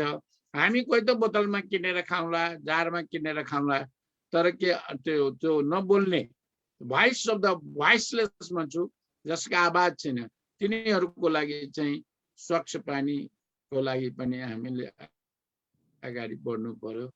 र अन्तमा मैले यो धेरैजनाको धेरै यो इस्युजहरू सुने। मैले यो वातावरण चाहिँ यो अहिले ग्लोबल इस्यु 72-73 आउँदाखेरि अहिले यो ट्रान्स बाउन्ड्री इस्युजको बारेमा चाहिँ हामीले एकदमै मनन चिन्तन र यसको बारेमा चाहिँ यो डिप्लोमेटिकली पनि यो इन्भाइरोमेन्टल डिप्लोमेसी को बारेमा चाहिँ हाम्रो एकदमै सानो प्रयास छ, पटक्कै छैन भने पनि भन्छु मैले। तपाईले काठमाडौँको वायु प्रदूषण या तराईको क्षेत्रको वायु प्रदूषणको कुरो गर्नु भने त्यो भारतको वायु प्रदूषणबाट कसरी आउँछ, बागमतीको प्रदूषण कसरी तराईमा जान्छ। त्यसैले या कहीँ समुद्रमा आँधी आउँछ भने त मनाङमा हाम्रो पहिरो जान्छ। त्यसैले यो जुन यो प्रदूषणको जुन यो लिङ्केजहरू छ, जुन के छ, त्यसमा चाहिँ यो इन्भाइरोमेन्टल डिप्लोमेसीको बारेमा अलिकता यो ट्रान्स बाउन्ड्री इस्युजमा अहिलेमा पनि तपाईहरुले यो जुन मानव अधिकार आयोगहरुको जो विभिन्न सार्क कन्ट्रीजहरुको मानव आयोगहरुको पनि तपाईहरुको एउटा कमिटी छ, त्यो कमिटीजहरुमा पनि यो कुरोलाई उठाइदिनु भने कि यो इन्भाइरोमेन्टको एक ठाउँको पल्युसनले अर्को ठाउँको मान्छेलाई प्रभावित पार्छ। त्यसैले यसमा आगामी दिनमा चाहिँ मैले साइन्टिस्टहरुको चाहिँ कोलाबोरेसन पनि हामी इन्टरनेसनली गरिरहेछौँ। त्यसै गरी मानव अधिकार क्षेत्रमा गर्ने यो इन्भाइरोमेन्टल लमा पढाउनेहरुसँग पनि मेरो के विनम्र अनुरोध गर्छु कि तपाईहरुको इन्भाइरोमेन्टको प्रिजर्भेसन, प्रोटेक्सन र इम्प्रुभमेन्टको लागि चाहिँ कोलाबोरेटिभ र कोअपरेटिभ एप्रोच पनि हामीले अगाडि बढाउनु पर्यो। हालांकि सार्क कन्ट्रीजहरुको सार्क डिक्लेरेसनमा कहिले चाहिँ एयर पोल्युसनको बारेमा आएको छ, क्लाइमेट चेन्जको बारेमा आएको छ, त सबै यो धेरै जसो घोषणामा सीमित छ। अब यो घोषणा भन्दा पनि यसलाई चाहिँ कार्यान्वयनमा अगाडि बढायौं भने चाहिँ मलाई लाग्छ हामीले जुन आगामी पुस्ताको लागि जुन हाम्रो जिम्मेवारी छ, त्यो जिम्मेवारीहरु हामी चाहिँ पूरा गर्न चाहिँ सफल हुनेछौँ। यति भनेर अन्तमा पुनः म राष्ट्रिय मानव अधिकार एनएचआरसी को अध्यक्षप्रति, सबै माननीय सदस्यहरुप्रति र हाम्रो यसका आयोजकहरुप्रति र हाम्रो अन्तर्राष्ट्रिय our friends who have joined from the Sydney and other part of the world, I like to express my thanks, gratitudes, and we wish your collaboration and cooperation in the coming days also. र आगामी दिनमा चाहिँ यो खास गरी वैज्ञानिक र मानव अधिकार क्षेत्रको चाहिँ अलिकता सहकार सहयोगहरु अगाडि बढाउने होस् भनेर र अहिले जुन किसिमले संयुक्त रूपमा काम गर्नुभएको छ, यो चाहिँ सबैजनाले संयुक्त रूपमा अझै यसको दायरा चाहिँ बढाउँ भन्ने चाहिँ मेरो अनुरोध छ। किनभने यसमा अरूहरु पनि स्टेक होल्डर छ, एकाडेमिक इन्स्टिट्युसन्सहरु खास गरेर यिनीहरुसँग पनि सहयोग। यति भन्दै मलाई यो कार्यक्रममा केही शब्द कुरा राख्ने मौका दिनुभएकोमा पुनः आयोगप्रति हार्दिक आभार र धन्यवाद व्यक्त गर्न चाहन्छु। धन्यवाद, नमस्कार। धन्यवाद गणेश शाहजीलाई महत्त्वपूर्ण भनाइ र सुझावका लागि हार्दिक धन्यवाद दिँदै अब म राष्ट्रपति चुरे संरक्षण बोर्डका सदस्य सचिव श्री कृष्ण आचार्यज्यूलाई प्रस्तुतिका लागि हार्दिक अनुरोध गर्दछु। प्रस्तुति आफ्नो टाइम भित्रै गरिदिनु हुनको लागि पनि अनुरोध गर्दछु। हस्, नमस्कार। मेरो एउटा प्रेजेन्टेसन छ, यहाँ राख्न म चाहन्छु। Namaskar to everyone. Chair of the program, Honorable Chair of the program, Honorable Members of Human Rights Commission, Honorable Member of National Planning Commission, international panelists, and all distinguished participants of the meeting. First of all, let me thanks to the organizer for giving this opportunity of sharing Chure conservation and restoration work on the occasion of the Earth Day 2021. The Earth Day theme this year, ecosystem restoration, is very much aligned to the work of Chure, which is basically ecosystem restoration. I'll be sharing our field experience, what we are doing to restore the ecosystem, degraded ecosystem in the Chure region, as well as protect while restoring the human rights in the area. Chure in this presentation refers means Chure, Tarai, and Modest landscape as a whole. As we know, Chure is the youngest geological formation situated parallel along the south of the Himalaya range, measuring approximately 800 kilometers from east to west. It is spread in all seven provinces, 37 districts, and 340 local levels. It is the most populated geographic regions in Nepal, residing more than half of total population. The increasing human activities has led to degradation of the ecosystem, loss of biodiversity, increased river bank cutting and collection of sediments, leading to conversion of fertile lands in the Tarai Madhesh region into unprotected land. To implement an approach of upstream and downstream interconnectedness and to restore ecological balance, Chure Conservation Program was identified as a national pride project, and the conservation area was declared by the government of Nepal in 2071 as at 2. Recent study has shown that Chure is very rich in biodiversity. There are 41 different mammals, out of which 20 are in IUCN Red List. And Chure has also witnessed the record of critical species tiger outside the protected system, which are not recorded earlier. For example, in the district like Kapilvastu, Rupandre, and Palba. Here is a figure which illustrates the three major dynamics in Chure. It will help to understand where to act and act to restore the ecosystem. The first is the systematic pressure of degradation. Forest degradation, forest fire, as we discussed, significantly in previous presentation, habitat loss, overexploitation of resources, pollution, invasive species, and climate change impacts. The second is the direct pressure on resources such as land conversion, encroachment, infrastructure development, and mining. The second results from exclusionary environmental and conservation framework, an initiative that undermine the right and livelihoods of local communities. The third dynamics is a lack of effective legal mechanism for recognition of a range of inherent rights such as self-determination and self-governance, customary laws, tradition, intuition, right to lands, water, natural resource, and knowledge system. We know that conservation of natural resources is very closely linked to the fulfillment of human rights. Conservation can help create environment that provides sustainable supplies of the goods and services, what we call ecosystem services, which are most needed to live healthy, fulfilled, and dignified lives, helping to fulfill people's right to development, right to life, and right to livelihood. Tenure security and enhanced access to resources can contribute to conservation by providing the incentive for stewardship of resources.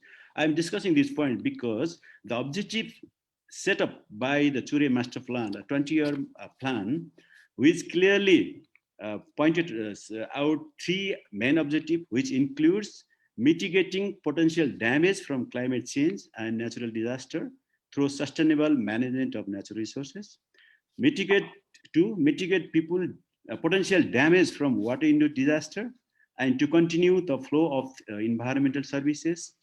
And third one is enhance access to resources, specifically distance resources in the Madhesh and Tarai, on national forests, in the consumption of timber, firewood, and other sources of energy.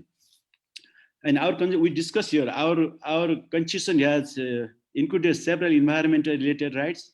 Similarly, it is very clear that Chure conservation is closely linked with several human rights, such as right to healthy environment, right to life and livelihood, right to water, right to culture, right to development, right to information, right to participation, and right of local people and indigenous communities. It addresses the agendas of intergenerational equity and sustainable development. Ensuring appropriate policy program and implementation is key to success, and our guiding document, Chure Master Plan, with several procedures, we have ensured the genuine participation, information sharing mechanism, benefit sharing mechanism, and conservation with livelihood approaches. And we also conduct situation analysis and monitoring evaluation framework, which are in place for effective implementation. Let me illustrate some of the example from our field activities, what we are doing in the field and how we are doing it. How Chure conservation is ensuring, Chure is, as I said before, Chure is the most vulnerable, more disaster prone, impacting more than half of the total population of Nepal. We are working to restore the degraded ecosystem and also to ensure procedural rights and distributive justice. It is of central importance to ensure the effective participation of local communities, organize a user committee for specific work, or we mainly work through community forest user groups if available, and we are layout or putting a procedure in place. Similarly, the engagement of local communities and sharing of information with local communities is also very important, and we do it regularly.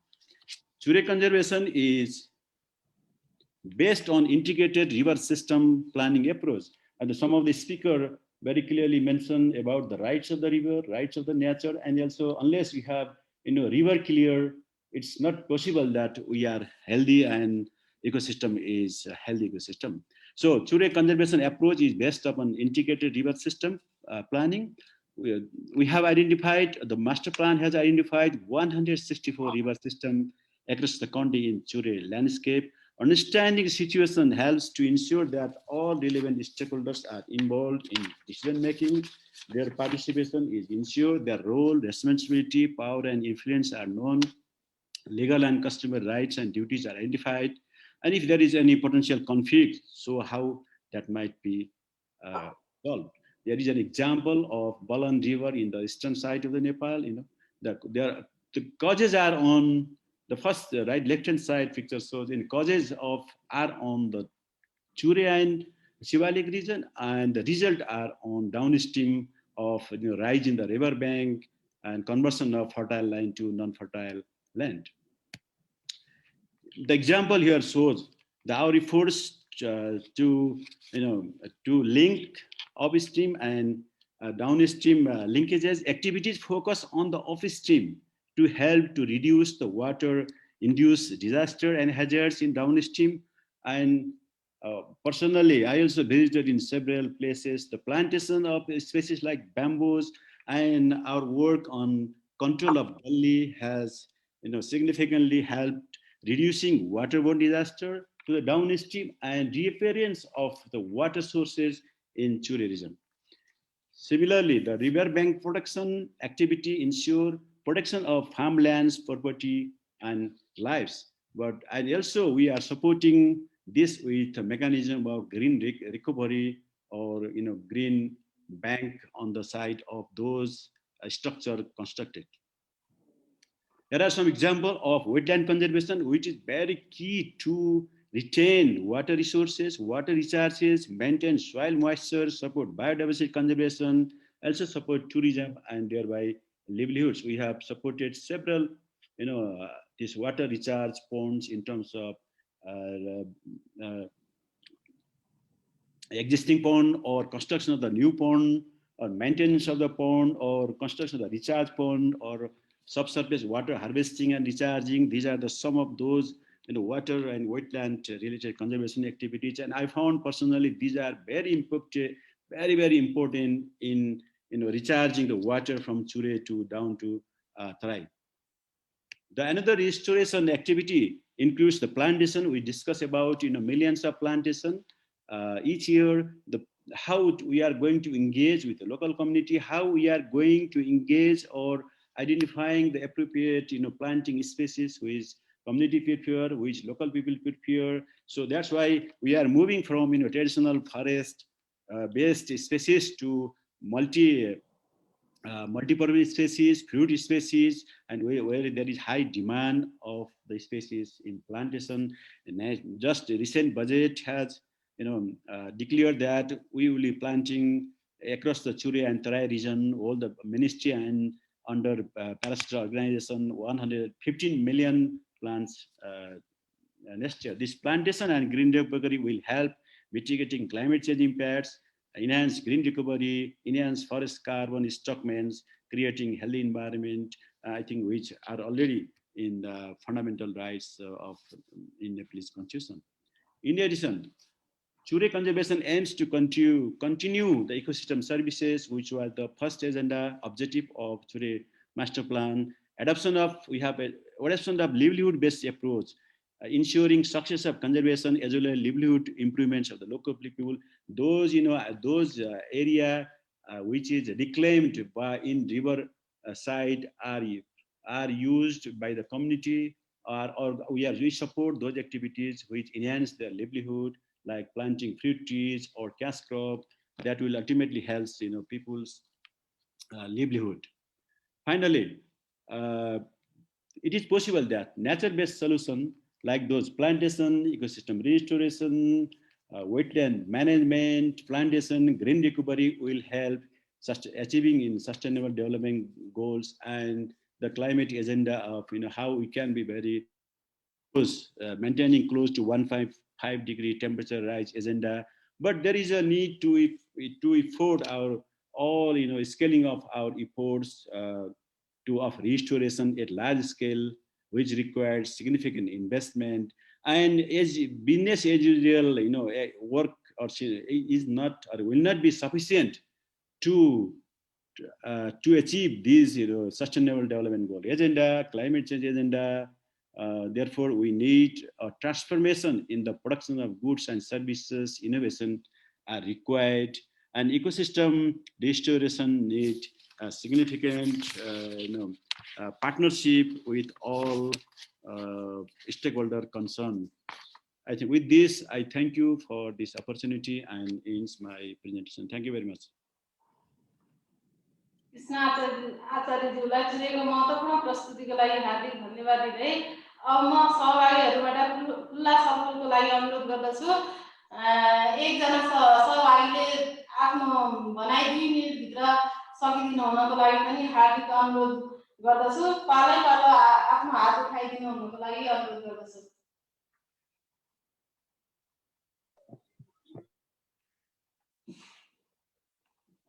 हामीसँग हुनुहुन्छ गोविन्द छन्त्यालज्यू, अघिदेखि हात उठाइरहनु भएको छ। Thank you. Can you hear me? Hello? सुन्नुभएको छ? सुनिरहेको छु। First of all, thank you very much for this wonderful program. मेरो कन्सर्न चाहिँ के छ भन्दा जति पनि प्यानलिस्टहरूले कुरा राख्नुभयो त्यसमा मेरो ओभरअल कुराहरू गर्दाखेरि म एकदम छोटोमा भन्छु पोइन्टमा। नम्बर 1, नेपालको सोशल डेमोग्राफीलाई हेरेर स्पिकरहरू छनौट भएन। इन्क्लुसिभनेस स्टेटले भनिराखेको छ, कन्स्टिट्युसनले भनिराखेको छ, त्यो इन्क्लुसिभनेस देखिन। नम्बर 1, किन भन्दा जुन कम्युनिटीबाट यहाँ बोलिराख्नु भएको छ, जुन कम्युनिटीलाई मात्रै बिलोङ गरेको त्यो कम्युनिटीबाट आएर बोलिराख्नु भएको छ, त स्ट्रक्चरको समस्या हो, म बुझ्छु। तर पनि as possible as we have to try to listen the voices, those peoples have no power. यो कुरा चाहिँ एकदम ख्याल गर्ने कुरा number 1। Number 2, yes, we indigenous peoples have no power, but we have voice like you people who are holding the power. And then we would say that if we want to restore the old ecosystems, it is only possible by securing land rights of indigenous peoples and the local communities. But in the Nepal, there is no land rights for the indigenous peoples, not for the marginalized peoples. And it has been experienced that most of the plans and policies by the Nepal government, including planning commissions also, is found targeted towards destruction environment and resources and the customary lands of indigenous peoples, but not for protections in protection, preservations, and the improvement of the environment and the ecosystems and the nature, except in some cases and few cases. And furthermore, indigenous peoples have severe experience. By the state, investors, companies are not serious to adopt the indigenous people's knowledge, skill, practices in regards to environment and natural resources protection and preservations, which have been practicing since long decade through the different kinds of ways. This is my just only the comment, and I would like to seriously say that the human rights, when you talk about the human rights, what is the voice of the Dalit communities, those who are really marginalized? How can the protections of the indigenous, protection of the environment, and what is the voice of indigenous peoples? The state has so many international laws and instruments have adopted and accepted, and the party, but no, except the one professor. धन्यवाद आफ्नो महत्त्वपूर्ण भनाइको लागि। यसै गरी आफ्नो महत्त्वपूर्ण भनाइ राखिदिनु हुनको लागि WWF का प्रमुख डाक्टर घनश्याम भण्डारीज्यूलाई हार्दिक अनुरोध गर्दछु।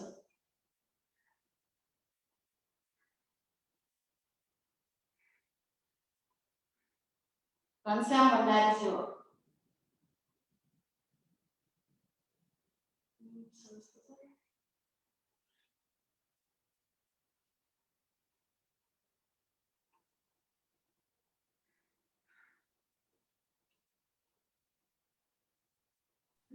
अगाडि बढौँ।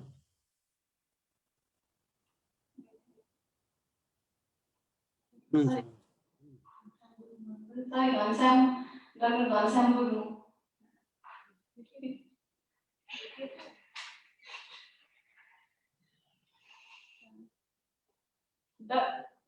डाक्टर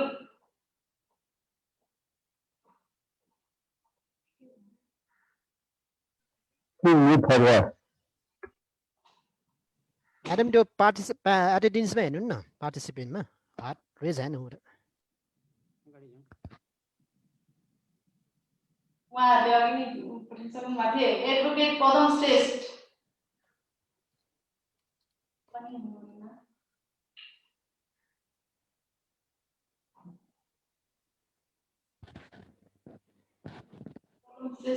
परम सर, हजुरलाई अनम्युट गर्नु होला।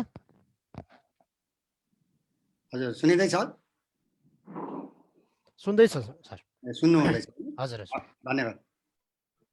सर्वप्रथम त राष्ट्रिय मानवाधिकार आयोगले वातावरण दिवसको सन्दर्भ पारेर जुन किसिमको चाहिँ प्रोग्राम राखेको छ यो अत्यन्त सान्दर्भिक छ र प्रिजर्भेसन, प्रोटेक्सन, इम्प्रुभमेन्टलाई मूल थेम बनाएको छ। यो यसरी हेर्ने हो भने अहिले हाम्रो जीवनमा जति पनि चाहिँ वातावरणीय समस्याहरू आउँछ वास्तवमा यही कुराहरूको कारणले गर्दा, यही सुरक्षा, संरक्षण र यसकै समृद्धि गर्नको लागि चाहिँ हामीले नसकेको कारणले नै यस्तो समस्याहरू आएको छ भन्ने कुरो मलाई लाग्छ। र अर्को कुरो त जसरी राष्ट्रिय मानव अधिकार आयोगको भूमिकालाई म महत्त्वपूर्ण रूपमा यहाँ जोड्न चाहन्छु। र हिजो राष्ट्रिय मानव अधिकार आयोगले वातावरणको क्षेत्रमा जब पाइला चालिसकेपछि धेरै कुराहरू चाहिँ नागरिकको स्तरबाट पनि अपेक्षाको रूपमा आएको छ। म एउटा कानुन व्यवसायीको हैसियतले पनि मेरो अपेक्षा हुनु स्वाभाविकै हो। तर राष्ट्रिय मानव अधिकार आयोगले उठाएका प्रश्नहरू र सरकारलाई दिएका सिफारिसहरू कार्यान्वयन भयो कि भएन भन्ने विषयमा महत्त्वपूर्ण रूपमा हेर्नुपर्छ जस्तो लाग्छ मलाई। जस्तै प्रदूषण सम्बन्धी फोहोर मैला निर्माणबाट हुने चाहिँ प्रदूषण, इटा भट्टा उद्योगबाट हुने प्रदूषण, यी लगायतका विषयवस्तुलाई राष्ट्रिय मानव अधिकार आयोगले सरकारलाई सिफारिस गरेको थियो। त्यो सिफारिस गरिएका कुराहरू कति कार्यान्वयन भयो भएन भन्ने कुरो जानकारीमा नोटिसमा लिनुपर्छ भन्ने आजको दिनमा मलाई चाहिँ भन्न मन लाग्यो। र अर्को कुरो त अहिलेको बजेटमा आएको 2-3वटा कुरा चाहिँ अत्यन्त गम्भीर रूपले चाहिँ राष्ट्रिय मानव अधिकार आयोगले लिनुपर्छ भन्ने जस्तो लाग्छ मलाई। एउटा मानव र वन्यजन्तु बीचको द्वन्द्वबाट चाहिँ हुने वातावरणीय प्रभावलाई चाहिँ हामीले कसरी चाहिँ संरक्षण गर्न सकिन्छ, मानव जीवनलाई कसरी संरक्षण गर्न सकिन्छ भन्ने कुरो चाहिँ चनाखो हुनुपर्ने अवस्था छ। अर्को चाहिँ अहिले पानीको कारणले गर्दा, शुद्ध पानी खान नपाएको कारणले गर्दाखेरि धेरै चाहिँ मान्छेहरू बिरामी परेको छ। त्यसलाई हामीहरूले चाहिँ कसरी मोनिटरिङ गर्न सक्छौँ भन्ने मानवीय रूपमा पनि हेर्नुपर्ने अवस्था छ जुन चाहिँ बजेटमा आएको छ। अर्को कुरो त प्रदूषण रहित स्वच्छ राजधानी बनाउनको लागि चाहिँ यहाँका उद्योगहरूलाई चाहिँ मयूर धाममा सार्ने भन्ने कुरो छ। त्यो त्यहाँका मान्छेहरूको लागि पनि मानव अधिकार कसरी संरक्षण गर्न सकिन्छ भन्ने कुरो चाहिँ अहिले नै सोच्नुपर्ने अवस्था जस्तो लाग्छ। र पटक पटक कुरा उठेको यहाँका काठमाडौँ लगायत ठुलो सहरमा हुने न्यूनतम 40 माइक्रोन भन्दा कमका चाहिँ प्लास्टिकका झोलाहरूको कारणले गर्दा अत्यन्त प्रदूषित भएको छ। यो मानवीय चाहिँ के भन्छ समस्याको विषय बनेको छ। यो चाहिँ बजेटमा आएको कुरोलाई कार्यान्वयन गर्नको लागि राष्ट्रिय मानव अधिकार आयोगले अत्यन्त सचेत हुनुपर्ने अवस्था मैले देखेको छु। यो तर्फ पनि जानुपर्ने अवस्था छ जस्तो लाग्छ मलाई। र अर्को चाहिँ हानिकारक वस्तुहरू जुन चाहिँ वातावरणीय दृष्टिकोणले हानिकारक वस्तुहरू चाहिँ नेपालमा आयात हुन्छ, त्यो कारणले गर्दाखेरि मानवलाई समेत समस्या परेको हुन्छ। त्यो कुरालाई आयातमै रोक्नको लागि चाहिँ अब चाहिँ अगाडि पाइला चाल्नुपर्छ भन्ने कुरा चाहिँ म चाहिँ के अरे चाहिँ राष्ट्रिय मानव अधिकार आयोगलाई म निवेदन गर्न चाहन्छु। र अर्को कुरो प्राकृतिक स्रोतको अत्यन्त दोहन भएको कारणले गर्दा अहिले के अरे तराई र पहाड र भित्री मधेसमा अबको समस्याहरू चाहिँ टोटली रूपमा चाहिँ मानवसँग सेन्ट्रिक भएर चाहिँ आउने अवस्था छ। त्यो बजेटमा आएको जुन चाहिँ बुदा नम्बर 179लाई हेर्ने हो भने यो विदेश निकासी गर्ने भन्ने जुन चाहिँ ढुङ्गा गिटी बालुवाको चाहिँ व्यवस्था गरेको छ, यो निकासीको कारणले गर्दाखेरि अहिले भइरहेको चाहिँ ढुङ्गा गिटी बालुवाको उत्खननको चाहिँ 10 गुणा बढी अब उत्खनन हुन्छ। तर अहिले बुझ्नुपर्ने कुरा के छ भने अहिले चाहिँ खालि चुरेसँग सम्बन्धित भएर चाहिँ न्युजहरू आएको छ, पोलिटिकल पार्टीहरूले चाहिँ कुरा गरिराख्नु भएको छ। र यहाँनिर चाहिँ अब उठाउनु पर्ने कुरा हाम्रा भएका नदीको संरक्षण, हाम्रो सभ्यताको संरक्षण कसरी गर्ने, त्यहाँबाट ढुङ्गा गिटी बालुवाहरू निक्लेको कारणले गर्दा आज त्यहाँ वरिपरि बस्ने मान्छेहरू, कृषकहरू, पर्यटन व्यवसायहरू आक्रान्त भएका छन्। र फेरि पनि यो निकासी भयो भने चुरेबाट मात्रै हुँदैन, यो चाहिँ नदी र खोलाबाट पनि निकासी हुन्छ गिटी बालुवा ढुङ्गा। त्यस कारणले चुरेको संरक्षण महत्त्वपूर्ण र साथसाथै नदीको संरक्षण यदि गरिएन भने चाहिँ के हुन्छ भन्दा प्रत्यक्ष रूपमा मानवमा नै यो चाहिँ स्वास्थ्यमा असर र मानव अधिकार हनन हुने भएको कारणले गर्दा हामी सबैले चाहिँ के अरे चाहिँ अहिलेको चाहिँ यो चाहिँ वातावरण दिवसमा चाहिँ ध्यान दिनुपर्ने कुरा चाहिँ यो भूमिकालाई चाहिँ महत्त्वपूर्ण रूपमा हेर्नुपर्छ भन्ने छ। र अन्त्यमा सम्पूर्ण आयोजकहरूलाई म एउटा कानुन व्यवसायीको तर्फबाट चाहिँ म धन्यवाद दिन चाहन्छु। हस्, धन्यवाद। धन्यवाद पदम सर।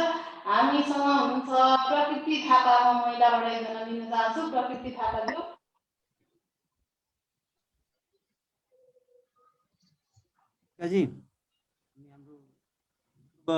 सदस्य सुदीप पाठक प्रकृति म्याडम अनम्युट गर्नु होला।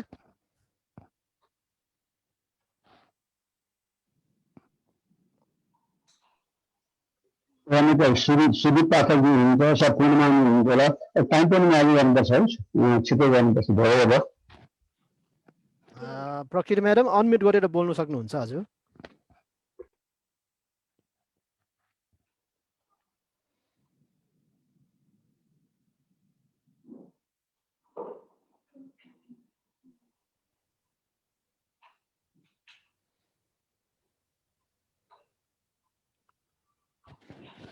हेलो,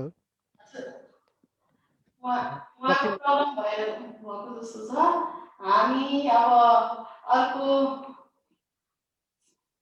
प्रतिनिधि शेरबहादुर भण्डारी आरएमबी भनेर लेख्नु भएको छ, उहाँलाई आफ्नो भनाइ राखिदिनु हुन अनुरोध गर्दछु। हेलो, सुन्नु भएको छ? हजुर हजुर हजुर, यहाँहरू सबैलाई नमस्कार। मानव अधिकार राष्ट्रिय आयोगलाई विशेष धन्यवाद। म चाहिँ धादिङबाट शेरबहादुर भण्डारी। मैले चाहिँ अब हामीले के गर्ने भन्ने आदेश भन्दा नि हामीले के गर्यौँ भन्नेबाट सुरु गर्न चाहन्छु। हामीले हाम्रो आफ्नो स्थानीय क्षेत्रबाट नदी किनारमा नै, ठुला नदी किनारमा नै ठुला ठुला बस्तीहरू चाहिँ बसेको हाम्रो इतिहासले पनि देखाउँछ।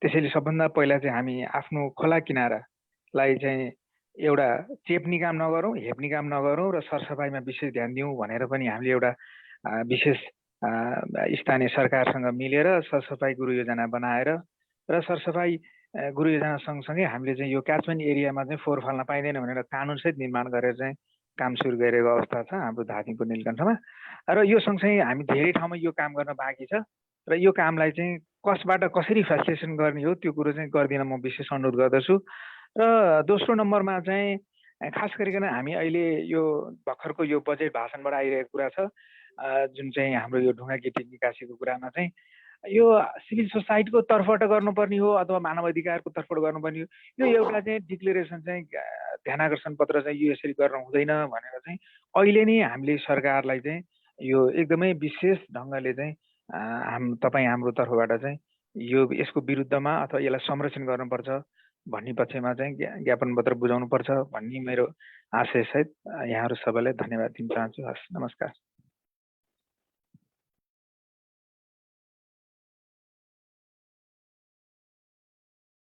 पार्टिसिपेन्टबाट अब यति नै लिँदै धेरैले राख्ने विचार गर्नुभएको छ, यहाँ म्यासेज पनि गर्नुभएको छ। म्यासेज बक्समा पनि हामीले हजुरहरूको महत्त्वपूर्ण सुझावलाई चाहिँ म्यासेज बक्समा राखिदिनु हुनको लागि हार्दिक धन्यवाद, हार्दिक अनुरोध गर्दै यहाँहरूको अमूल्य सुझाव र भनाइहरूका लागि हार्दिक धन्यवाद।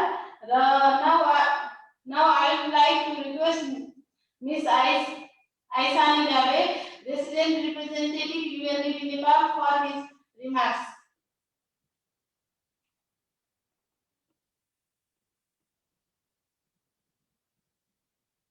Ms. Aisani Rabe.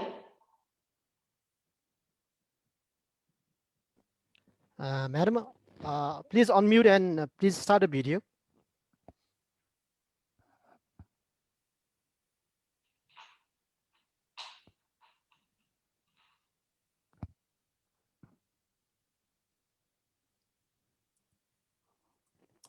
Hello.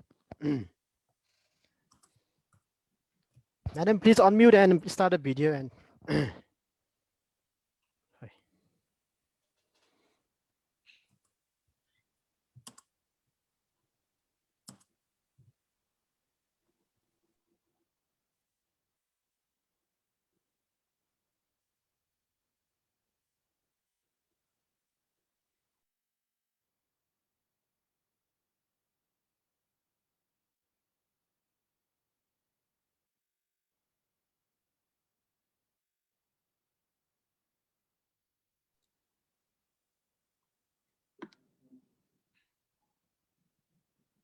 Hello, Aisha, are you there?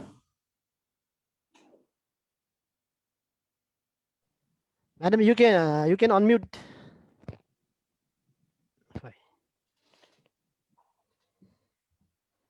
Yeah, yes, she's there. Hello. Okay.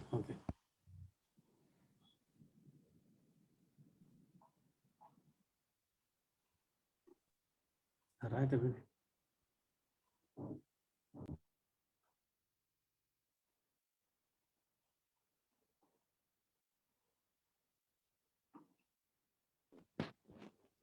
Madam, please unmute.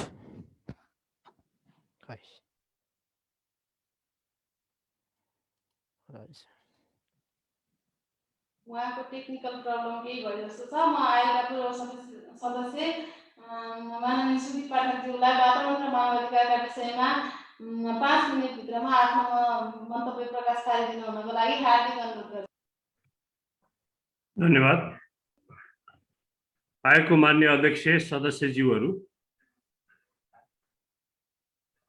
सहभागी professor Ben bore, mister RC Mehta, सहभागी विशिष्ट व्यक्तित्वहरू, सबैमा मेरो नमस्कार।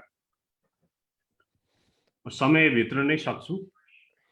आज अन्तर्राष्ट्रिय वातावरण दिवसलाई पारेर राष्ट्रिय मानवाधिकार आयोगले यस विषयमा छलफल अगाडि बढाएको छ।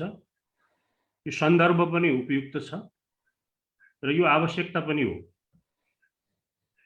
म सबभन्दा पहिले अघि एमसी मेहताज्यूले एउटा कुरो राख्नु भएको थियो कि हामीले निरन्तर काम गर्नुपर्छ।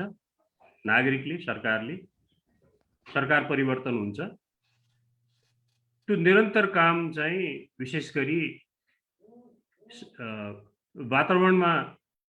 वातावरणको स्वच्छतामा, रुख रोप्नेमा, यो सबै सोचलाई अगाडि बढाएर गर्नुपर्छ भन्ने कुरालाई आत्मसात गर्दै अनि I support Professor Ben Bohr claim about human rights and environment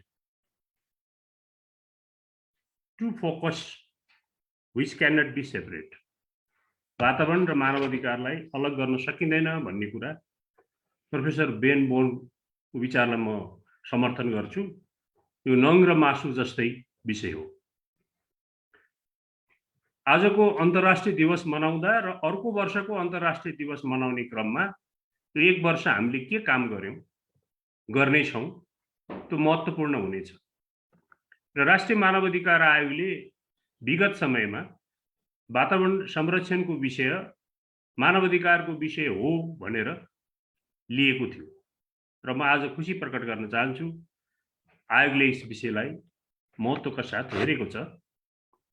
आयोगले गत वर्ष वातावरण र मानव अधिकारको विषयको कुरा गर्दा केही उजुरीहरू आयोगमा प्राप्त भएको थियो। त्यसपछि आयोगले सरकारलाई सिफारिस गरेको थियो। आयोगले केही अनुसन्धानहरू गरेको थियो वायु प्रदूषण लगायत नदी प्रदूषण लगायतका विषयहरूमा र त्यसपछि सरकारलाई सिफारिस गरेको थियो। अनि आयोगले यो कार्यलाई निरन्तरता दिने कुरा अगाडि बढाएको थियो।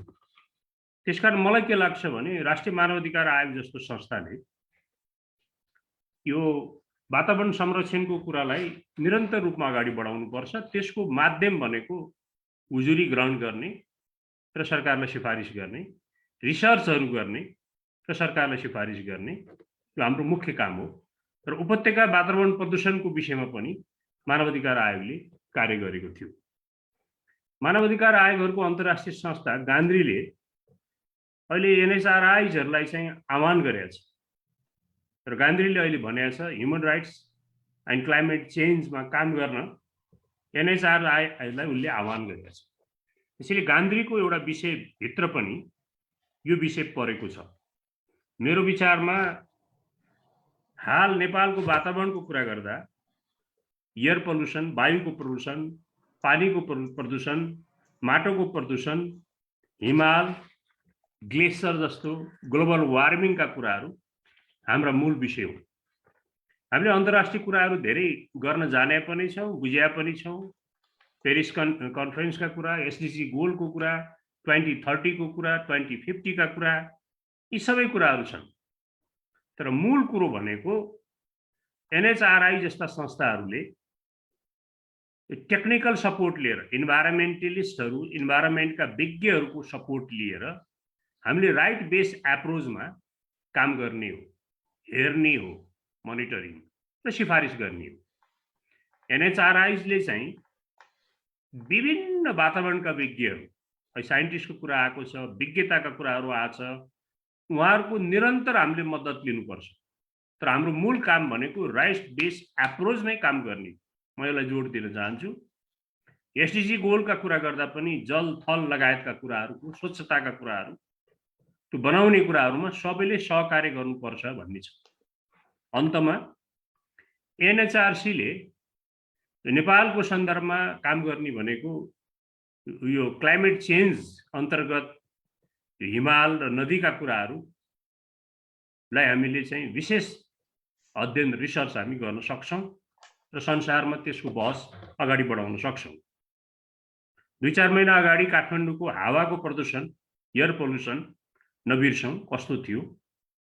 अर्को वर्ष के होला, त्यसमा आजदेखि के काम गर्ने। साउथ एसियामै हामीले एनएचआरआईजहरूका बीच भारतीय मानव अधिकार आयोग, बंगलादेश, श्रीलंका, पाकिस्तान, यी सबै मानव अधिकार आयोगहरूका बीचमा चाहिँ सहकार्य एउटा चाहिँ अगाडि बढाउन सकिन्छ।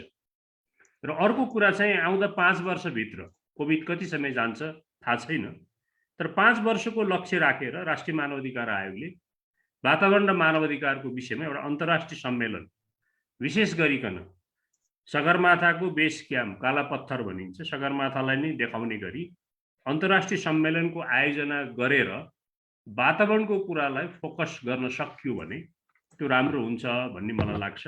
यति भन्दै म एकपटक फेरि राष्ट्रिय मानव अधिकार आयोगका माननीय अध्यक्षज्यू, सदस्यज्यूहरू र सबै साथीलाई धन्यवाद दिन्छु। Thank you very much. राष्ट्रिय मानवाधिकार आयोगका पूर्व सदस्य सुदीप पाठकज्यूलाई उहाँ त हाम्रो इन्सपाइरेसन नै हुनुहुन्छ यस विषयमा। उहाँको महत्त्वपूर्ण मन्तव्यको लागि हार्दिक धन्यवाद दिन चाहन्छु। Now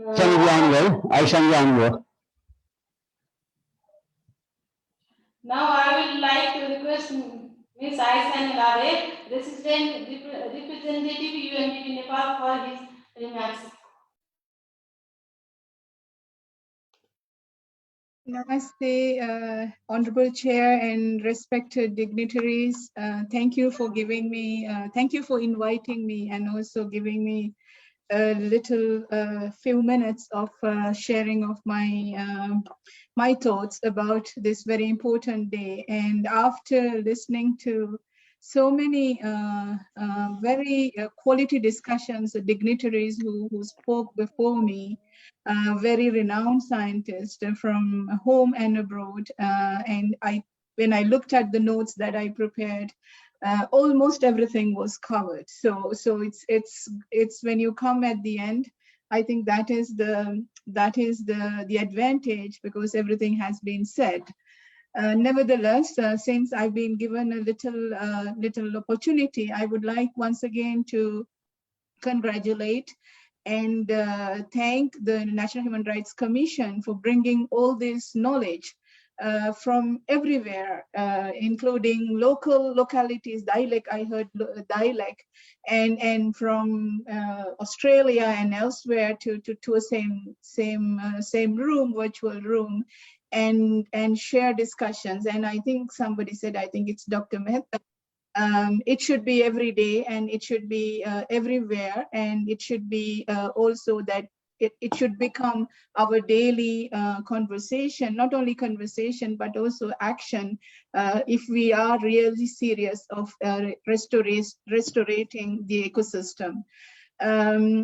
I heard a lot about the ecosystems, including the agriculture practices, homeland, forest, the indigenous knowledge, basically, and particularly very, very relevant to Nepal, being a very diverse country, not in terms of biodiversity, but also people, the communities, very diverse and very specific relationship, harmony to the forest and the different ecosystem. The lakes and rivers that are very also quite important ecosystem for Nepal. Basically, when we see about the pollution, plastic pollution, or the sand harvesting, a big, I think, problem that emerging from here from different those who have the knowledge about it. And in my own country, last week, it was one of the most devastating environmental disaster, this crude oil burning in the Indian Ocean, 25 tons of the crude oil burning, and basically leaving not only fishes, but the livelihoods of thousands of people, the fishermen, just without nothing, and bringing it to international discussions, international legal frameworks. Basically, what does it really mean when it comes to this type of disaster, when oceans and seas and mountains? I think Dr. Oli very well mentioned about the glacial lakes, something that is very important for Nepal, and for which some 600 glacial lakes have just vanished in the world, and put 47 plus potentially dangerous lakes. I think 21 are in Nepal, we know that. And what does it mean really for the people living downstream? And what does it mean for the little assets that they have? And so all these different ecosystems, I think we heard scientifically, and I really want to reiterate the importance of this environmental rule of law that Professor Ben mentioned. It really calls from UNEP side, really giving an opportunity here for the National Human Rights to concretely look into all these different ecosystem. What does it mean really, the legal framework in a federal Nepal? What does it mean for the federal government? What does it mean for the provincial government? What does it mean for the local governments? Because there are 3 tiers of governments, there are concurrent responsibilities. So how to bring those legal frameworks and make sure that they are coherent, and the policies, the plans, the budgets that we bring, they are coherent and they are being understood by not only at Kathmandu level, but also at the very local level, so that these policies, these rules, regulations, plans can be really make it turn it to something concrete.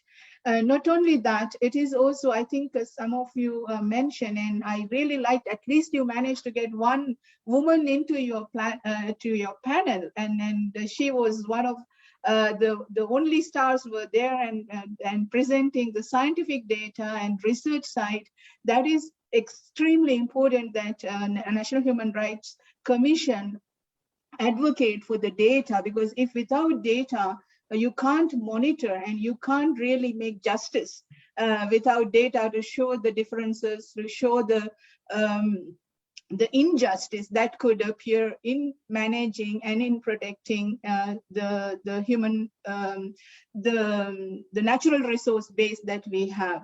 The fair investment, I think Professor Ben spoke about the business community, business and human rights, and something extremely close also to UNDP, not only in terms of global compact, but basically today the very subtle relationships that is between the local populations and the business community that has, and the negotiation skills that you need to have with you when you are just a lay person and managing locally your natural resource base to negotiate with the investors, businesswomen, men who come over there for fair benefit sharing. So these are some of the areas that National Human Rights Commission can really work on and put not only concepts, but from concepts to something practical.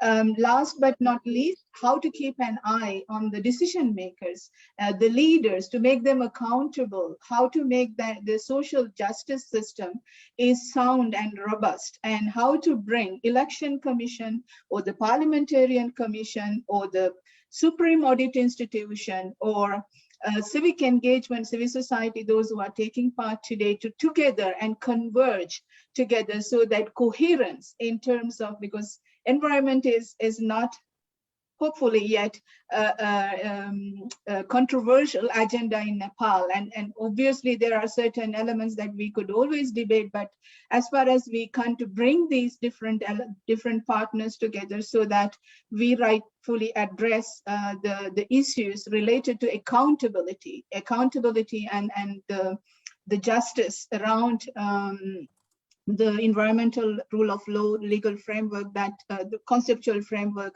that Professor Ben made reference to. To end, I would like to say the recent budget is quite positive and trying to give a lot of opportunities for those who want to tap onto.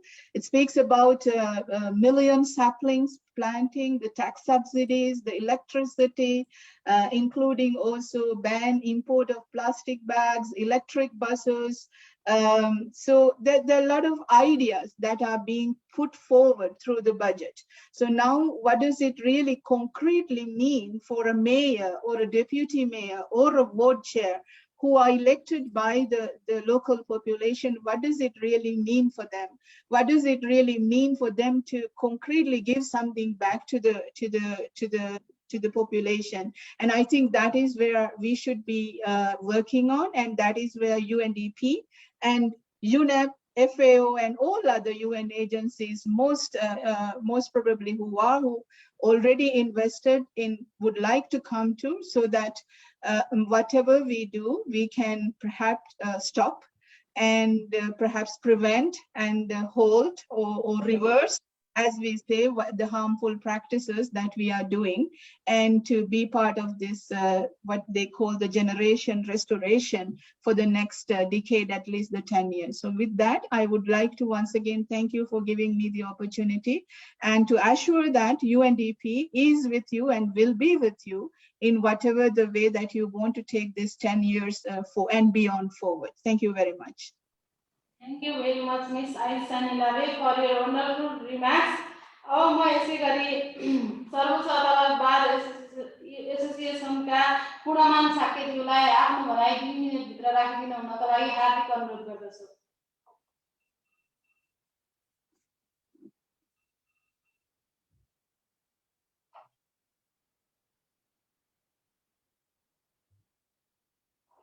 Sir हुनुहुन्छ त्यहाँ?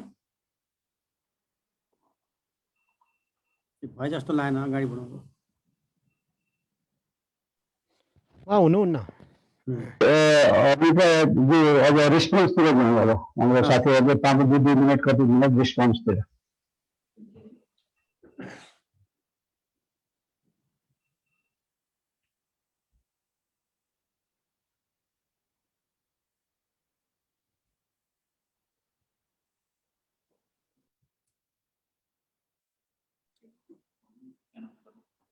स्पिकरबाट response 2 minute गयो खोइ अब 2 जना guest speaker अब त्यो 2 जनाबाट रेस्पोन्सतिर जाउँ न। अब रेस्पोन्सतिर जाउँ, टाइम पनि सिद्धिउला। खासै क्वेसन छैन के जस्तो छ। अब क्वेसनतिर नजाउँ, रेस्पोन्सतिर जाउँ न। केही छ भने अब म वन तथा वातावरण मन्त्रालयका सचिव डाक्टर प्रेम नारायण पौडेलज्यूलाई मन्त्रालयका लागि हार्दिक अनुरोध गर्दछु। सचिव हाम्रो सचिवजी त्यहाँ हुनुहुन्न हैन, उहाँ चाहिँ एकदम भोलि यो दिवसको लागि चाहिँ प्राइम मिनिस्टर कहाँ भेट्न जानुपर्ने हो भनेर जानुभएको छ। भइहाल्यो के गर्नु होला भइहाल्यो है। अब टाइम पनि ढिलो भयो, उहाँले चाहिँ सचिवलाई शुभकामना भन्नुभएको छ। अब आज टाइम चाहिँ अर्जेन्ट पर्या हुनाले म चाहिँ आउन सकिनँ, रिग्रेट छ भन्ने खबर मलाई भनिदिनु भन्नुभएको छ। सुरेशलाई अगाडि बढाउने कि त्यसो भए हामी कहाँ चाहिँ अगाडि बढौँ। आएका माननीय सदस्य डाक्टर सूर्य ढुङ्गेलज्यूलाई सम्पूर्ण सहभागीहरूलाई धन्यवाद ज्ञापन गर्दै आफ्नो भनाइ राखिदिनु हुनको लागि हार्दिक अनुरोध गर्दछु। कहिले त्यो हाम्रो नेपाली त्यो दुईटा स्पिकर इन्टरनेसनल स्पिकरको केही रेस्पोन्स छ कि 2 मिनट छ कि न?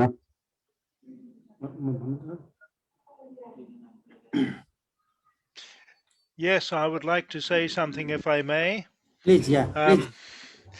Just in relation to one of the questions that was raised by one of the participants in relation to the rights of indigenous peoples.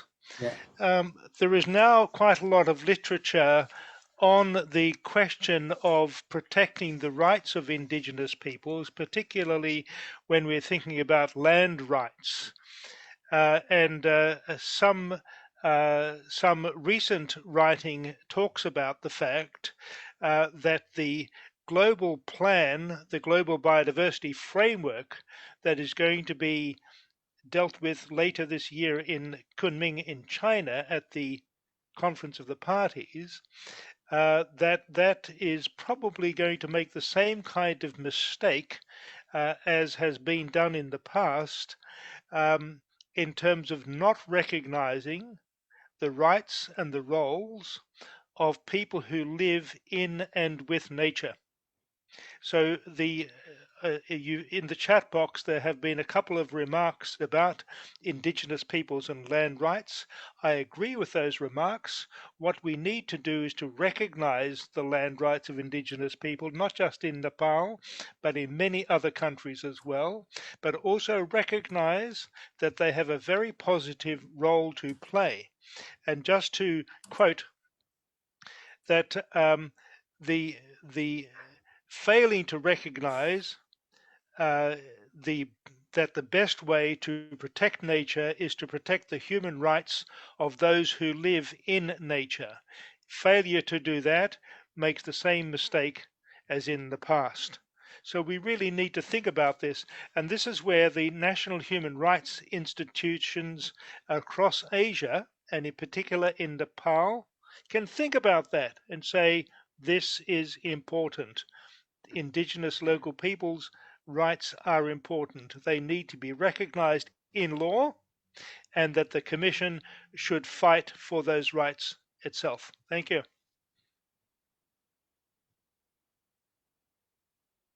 Thank you, Professor Bimbo.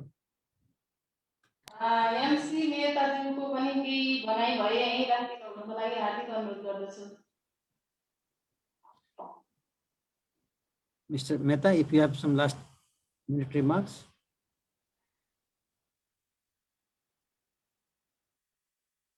Mr. Mehta, are you there? हुनुहुन्न जस्तो छ। सुरेश शर्मै जाउँ। आएका माननीय सदस्य doctor सूर्य ढुङ्गेलज्यूलाई सम्पूर्ण सहभागीहरूलाई धन्यवाद ज्ञापन सहित आफ्नो भनाइ राखिदिनु हुनुको लागि अनुरोध गर्दछु।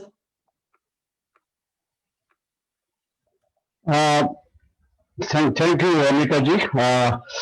Mr. Chairperson, distinguished speakers, especially international speakers, and chairman of the member of the National Planning Commission and the co-organizers, especially law faculty and Supreme Court Bar Association Committee and ProPublic, and distinguished members of the Commission, team of senior members of the Commission, and the participants who have been really now I see 134 people watching, and we were quite interested in this dialogue.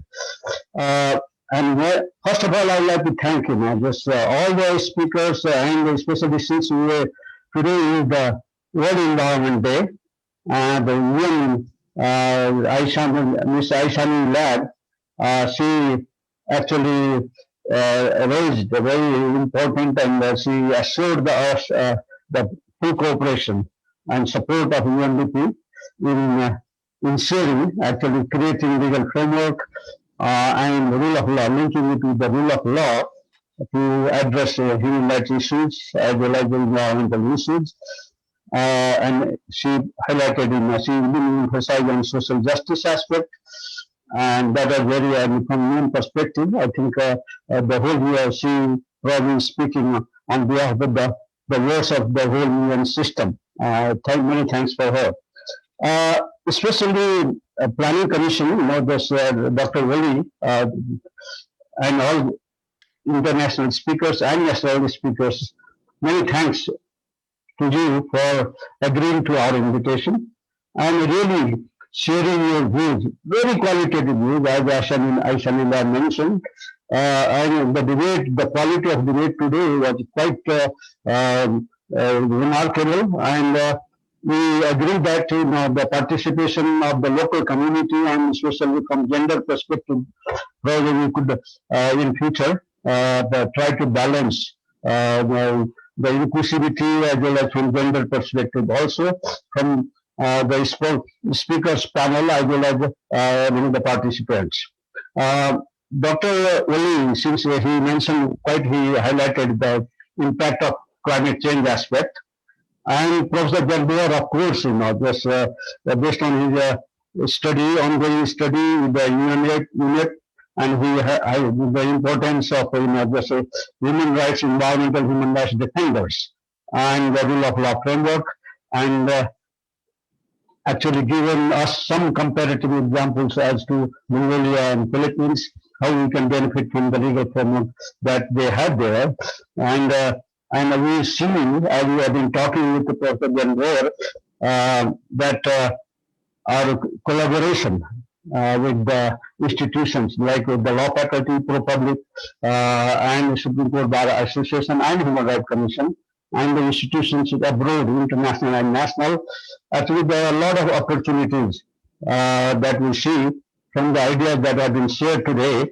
Definitely, the Professor Gandhar and Mr. M.C. Mehta, actually, we really spoke from the core of his heart that actually the Environment Day should be celebrated almost every day. And he really highlighted the importance of people, no matter what the government does. People are really the target and core, the important factor in the whole process. And that's what actually Dr. Acharya also, Chure, the member of the board, I think the chairperson of the board, President Chure Conservation Board, we see the importance because the last couple of days after the budget has been published, we have seen that the media has covered quite extensively about the Chure destruction, and the mining, this very destructive way of really mining the river system and the Chure belt. That has been quite actually disastrous in the past few years, and the future, that indicates the future of because the community that almost half of the population of Nepal living in that particular area, their life system has been threatened, and that needs to be really the government. Although once I had a talk with Mr. Wali, Dr. Wali, he mentioned that probably the message has been wrongly disseminated about the government policy that has come out in the budget. But the people from the media and from what we have been hearing is very difficult to trust, because how sincere the government would be to implement that policy. And that could be one of the areas actually Human Rights Commission in cooperation with other partners could closely examine the research as Dr. Rambu Kafle gave a very scientific basis, and I think the data that she tried to present and she has been doing studying, and I think it was an excellent way of really amalgamating and blending science, law, and environment and natural resources, the management of natural resources, and the policy aspects. And the important aspect that has been highlighted by former Minister Ganesh Saha, we talked about river system. Actually, more equally we mentioned about transboundary issues, because we have been talking about transboundary management of ecosystem, because the environment cannot be confined into any border. So he mentioned about actually environmental diplomacy, the diplomatic way of addressing jointly the environmental issue. So all these speakers, and of course former Commissioner Mr. Sudeep Pathak, he has been actually quite, he was active earlier, and he has been quite active actually now also, and he has been proposing to hold an environmental conference at the base camp of the Everest. Actually, that would highlight the mountain ecosystem, and it could be actually it could be a global really to attract the actually attention of the globe internationally. That's a very good idea, and it can be, we can further discuss about it. And then especially I must thank the co-partners, law faculty, Supreme Court Bar Association Environmental Committee, and co-public. Actually, co-public and Mr. Yanshi Mehta must be mentioned here, because their dedication to bring, actually their effort to bring the whole environmental issue to the court and get justice be done through the court.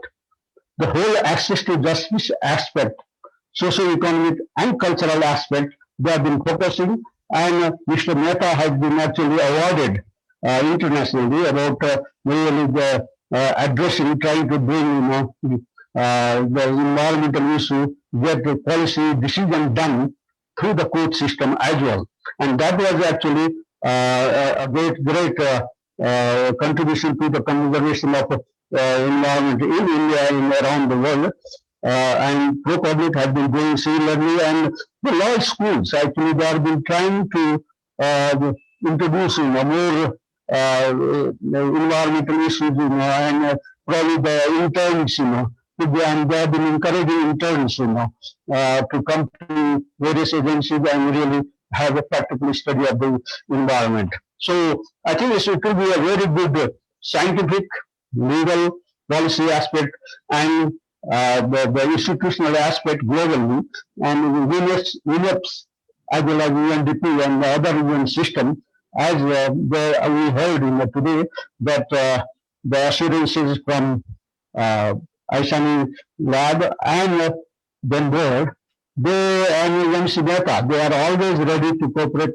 And since Professor Benbow is doing some studies on human rights environmental defenders issues in the Asian and Asia Pacific region, and his study as the paper we have shared is a really highly qualitative paper. We'll go through it and we'll share that paper with more of our partners and friends, and probably we can come up with a future cooperation, one planning, you can plan for future cooperation, a collective effort to address human rights issues, and that eventually brings the restoration of ecosystem back to normal. And actually, as Mehta mentioned initially, so we have to think about not only the human life, but we must think about the wildlife, the life of the plant, life of the flora and fauna, whole system. Actually, we have to work together, and in this area, Human Rights Commission has taken initiative, and our friend and my colleague, this Honorable Manoj Diwari, as he leads this unit, I think we will be working together more closely with our national and international friends. And with these words, I think the idea that have come will be very much valuable, and especially as Aisani mentioned, under our new federal system, probably we have to re-examine and we give a new thought, as to how our different level of institutions and at the government institutions and the federal institutions, how can we go out to the people at the grassroots, and especially the close to those who are living close to the nature, especially indigenous community who live and whose livelihood is based on the nature. I think that their life system, their livelihood is very important when we talk about environment. And now I think we have our chairperson, Honorable Bahadur Magar. I think he will be giving our final this speech, and I think with these words I see a prospect to work together, and I let me thank all international and national speakers, guests, and participants who have been spending, who gave so much of time actually to listen to and share ideas. And I think we should have, it would have been better if we could have given more time, but time is always a problem. And we have to learn how to manage time also in such meetings. Despite the COVID-19 pandemic, I think this effort to share ideas has been quite effective, and the thanks must go to the speakers, international and national speakers, who shared their ideas, and our team members of the Human Rights Commission. With these words, I'd like to thank you again all, and especially the technical people also, someone and other simultaneous interpreters, and our moderator, and other our team members who spent quite a lot of time in organizing and sending invitations, organizing their presentations, and really requesting them and making it possible. I think that without always we see in such programs behind the curtain, a lot of work has to be done, and that work, I think that those who were involved, they deserve thanks, they deserve thanks. Thanks to all, and especially the co-partners. Also, with these words, I would like to close my few words. Thank you very much. माननीय सदस्य doctor सूर्य ढुङ्गेलज्यूलाई महत्त्वपूर्ण मन्तव्यका लागि हार्दिक धन्यवाद।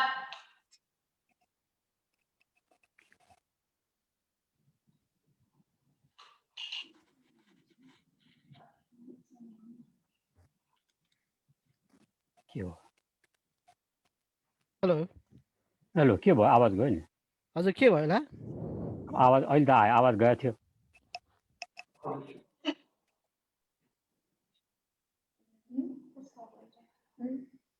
हजुर madam बोल्नु होला। अन्तमा म यस कार्यक्रमको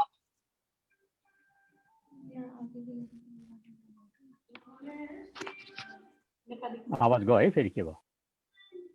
सुनिएछ श्रीमानको आवाज? आइरहेछ। उताबाट भने मैले सुनेन के, म बोल्नु अब? हुन्छ। अन्तमा म यस कार्यक्रमको अध्यक्षता गरिरहनु भएका आएका माननीय अध्यक्ष श्री तपबहादुर मगरज्यूलाई आफ्नो समापन मन्तव्य सहित यो कार्यक्रमलाई समापन गरिदिन हुन हार्दिक अनुरोध गर्दछु। साथै म कार्यक्रमको श्रोता अम्बिका घिमिरे कार्यक्रम सञ्चालनमा केही कमी कमजोरी भएमा क्षमा माग्दै आगामी दिनमा पनि यहाँहरूको साथ सहयोग पाइरहनेछौँ भन्ने विश्वासका साथ every day is environment day, so save your day by saving your environment, happy world environment day भन्दै यहाँहरूबाट बिदा हुन्छु। हस्त, धन्यवाद, नमस्ते। थ्याङ्क यू, धन्यवाद तपाईँलाई।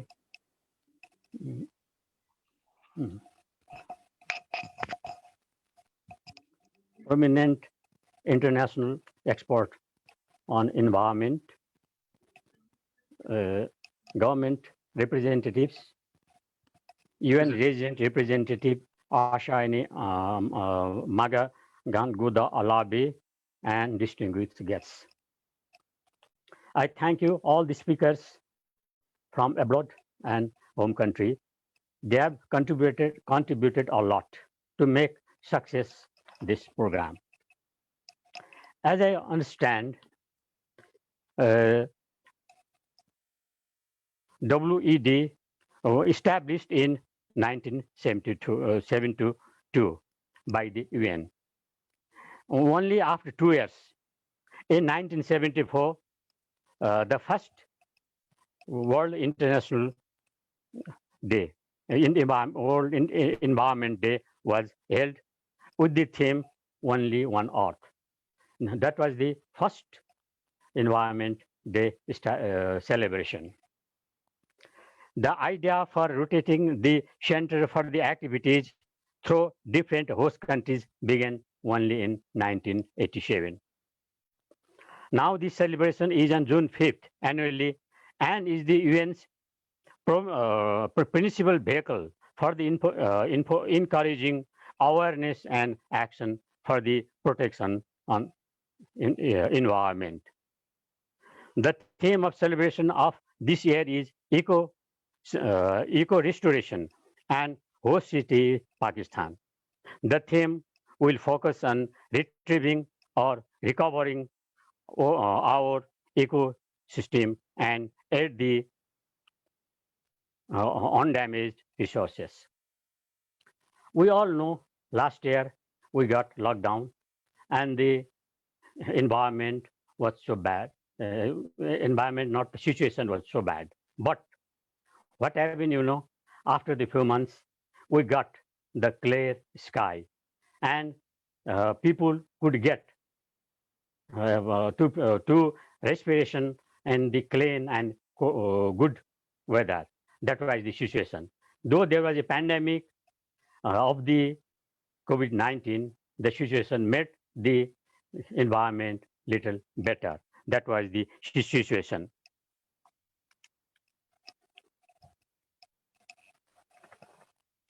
While the human world is still striving the fight the dangerous disease COVID-19 on our environment took the opportunity to remind itself and heal from the wound we wounded her.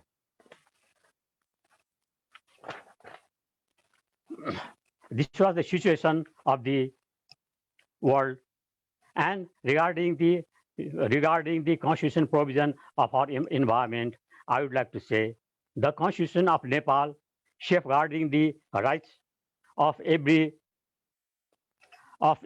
person, group, and community, embracing the country's multi-ethnic, multilingual, multicultural, and diverse geographical specificities.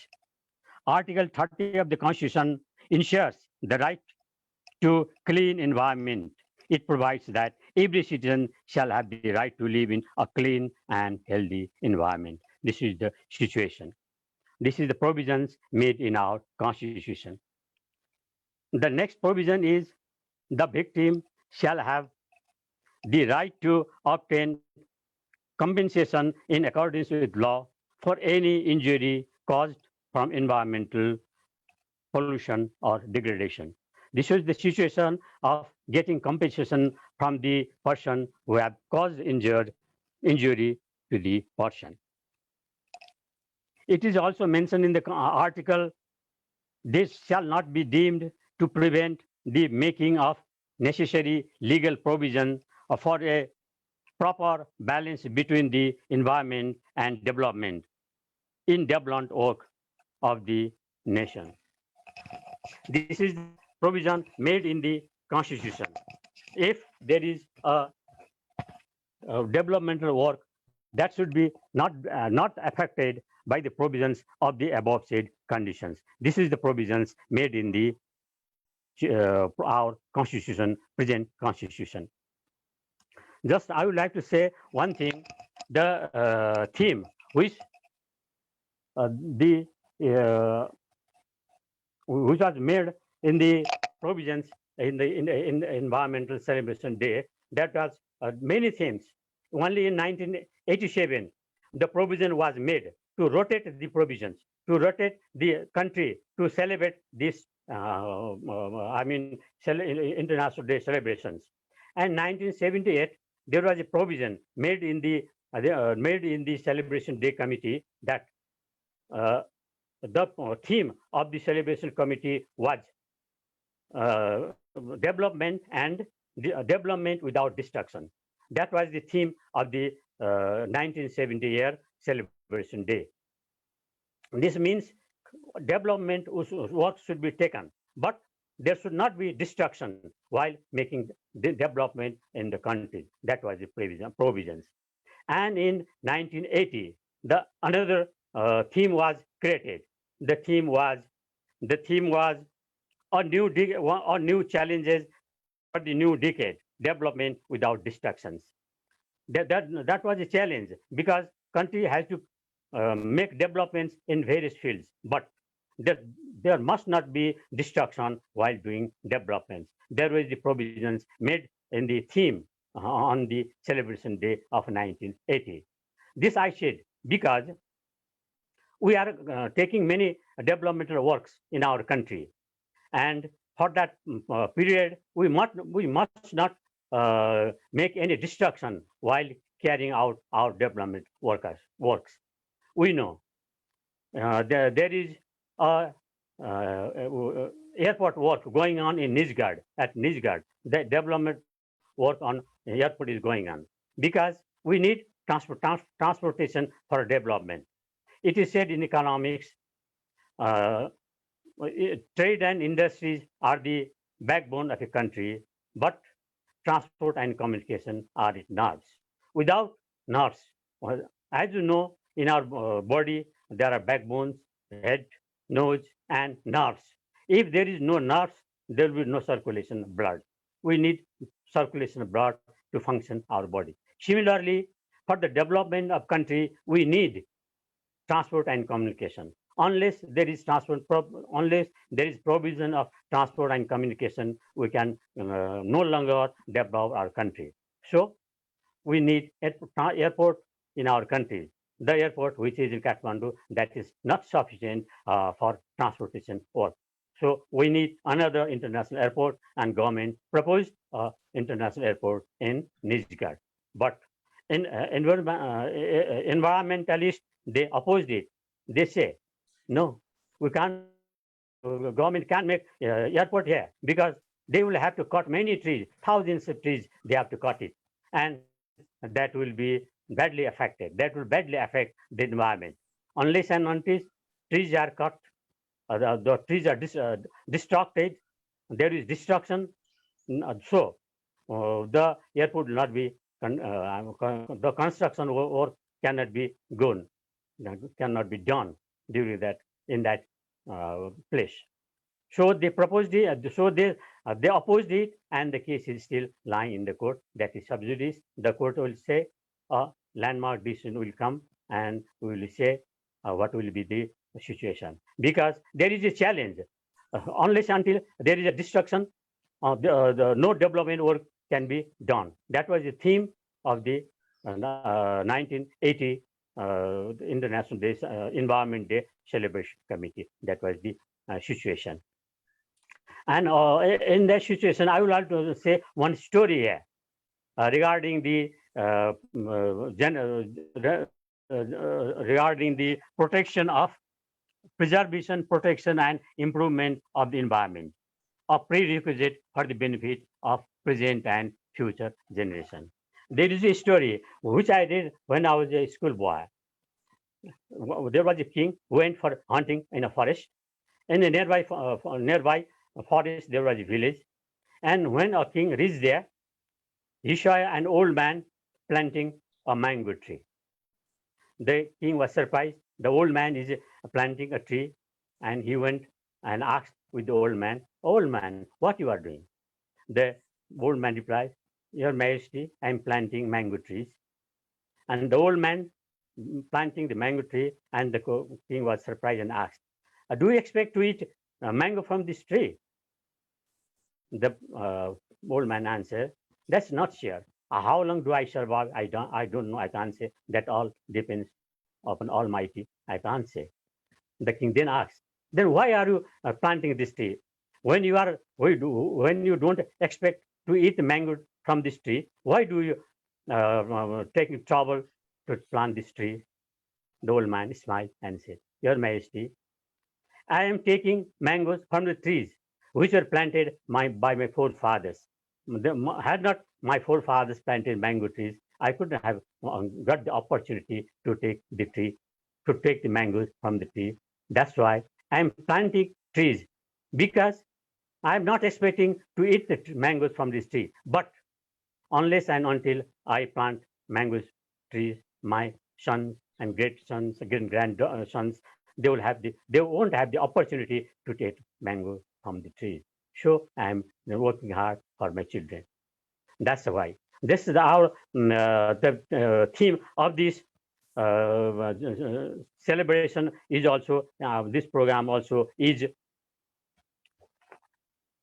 preservation, protection, and improvement of the environment, a prerequisite for the benefit of present and future generation. We are working not only for us, we are working for our generation.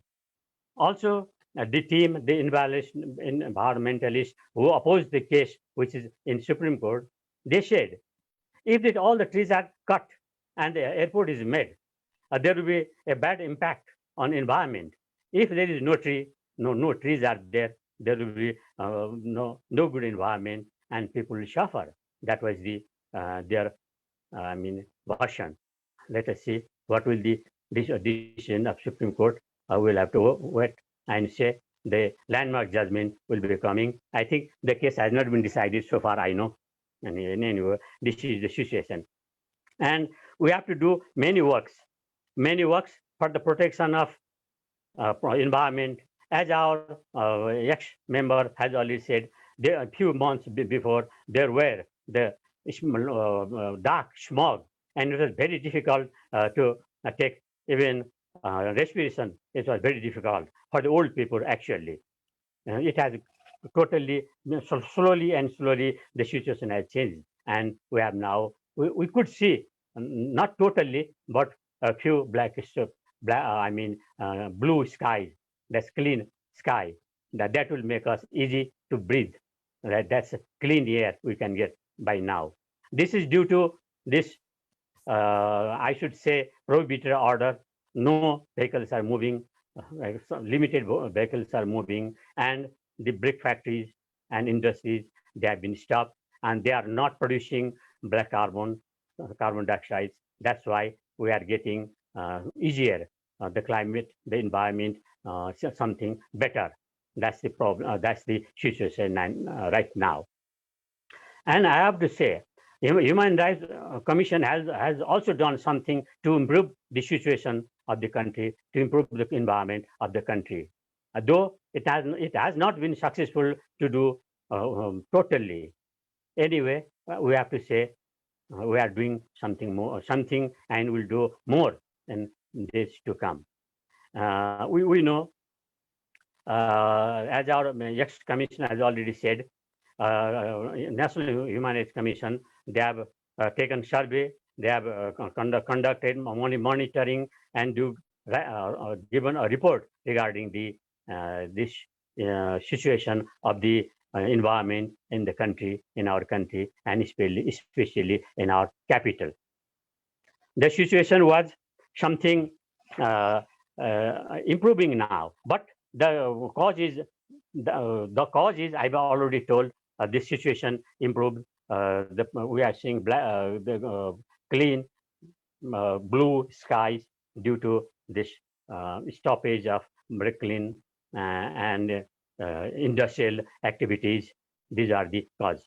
And we have also given, Human Rights Commission have also given a recommendation to the government to stop these issues, to stop these activities. So far I know, so far I have seen in the report, construction and development action to be concluded timely.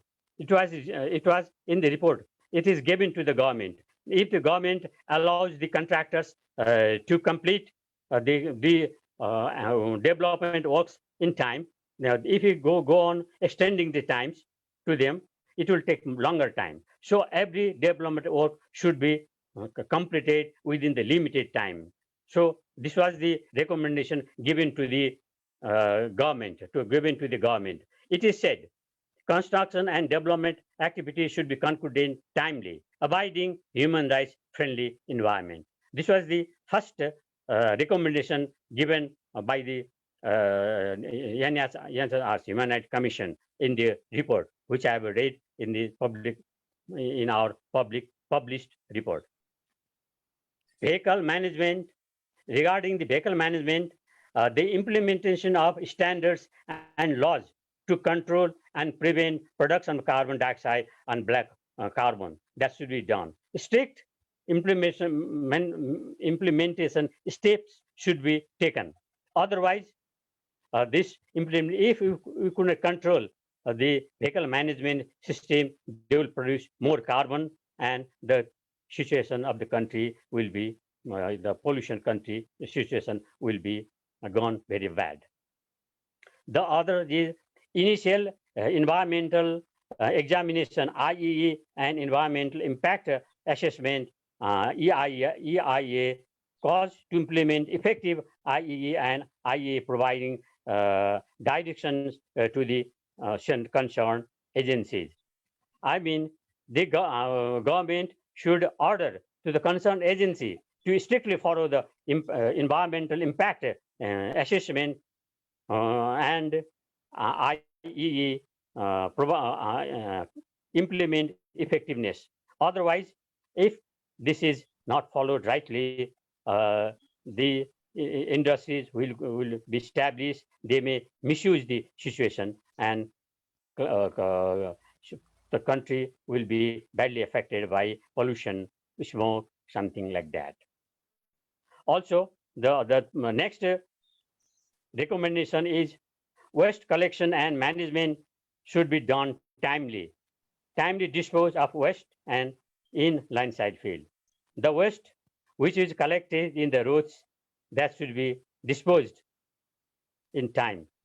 Or if that is not disposed timely, that will affect the condition situation in the in the town area or something, or somewhere, is from place to place. Management of chemically infected and normal waste. The management of chemically infected waste should be well managed. Bricks kilns. Regarding brick kilns, enforce the emission standard set for brick kilns and monitor effectively. The emission standard which is provided to the brick kilns, that should be followed. That should be monitored strictly. Otherwise, if the standard is violated, the smoke and dust which will go outside, pollute the country, pollute the place very badly. That's why the situation, the enforcement policy should be stopped, should be very strict, and monitoring should be done very hardly. Next point is cleanliness of footpaths and management should be done. I know I have seen footpaths in our places too. They are not very good, but I see now that is kept very neat and clean. And also there are trees planted in the footpaths, which shows very green, and greenery is going to be maintained. I understand. I think the concerned people, they are following the situations in our states, in our places too. I hope slowly and steadily, even though that will be followed, and the condition of our place, of our country, of our village will be slowly go better and better, I think. The another thing is public awareness program should be continued unless and until the people are aware of this situation, of this provision. It will be difficult to take out this, to carry out all the programs which we are recommending to the government. So therefore, awareness campaign should be done. The next thing is it also should be maintained that if the shortened provisions which is given by the government or given by the law is not followed, they are going to be punished, or they have to pay compensation to the injured party. If we could say like that, and awareness given to the people, the slowly and steadily the situation will improve. I think this is the procedure. These are the recommendation which the NSSC, National Human Rights Commission, has given to the government, and I hope the government will follow these situations. And also our honorable member has asked with us when we conducted another seminar previously. They said, what are the situation of the our recommendation, whether the government have followed or not? Yes, we are following, and I hope again we continue to follow. Whether the government are going to put out condition in practice or not, we'll go on following. We assure to all our friends that is the situation.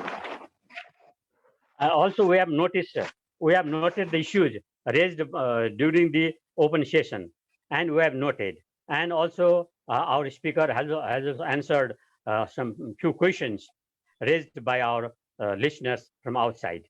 I hope the questions raised during the open session will be able to follow, and we have noted down. We have noted all the questions, all the issues they have mentioned.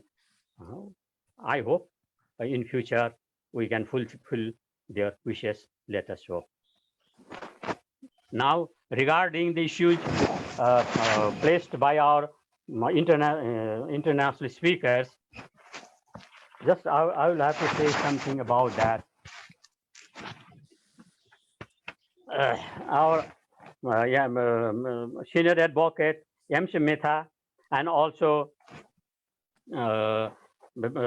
Speaker Ben Boer, they both have mentioned this celebrating one day celebration, that is not enough.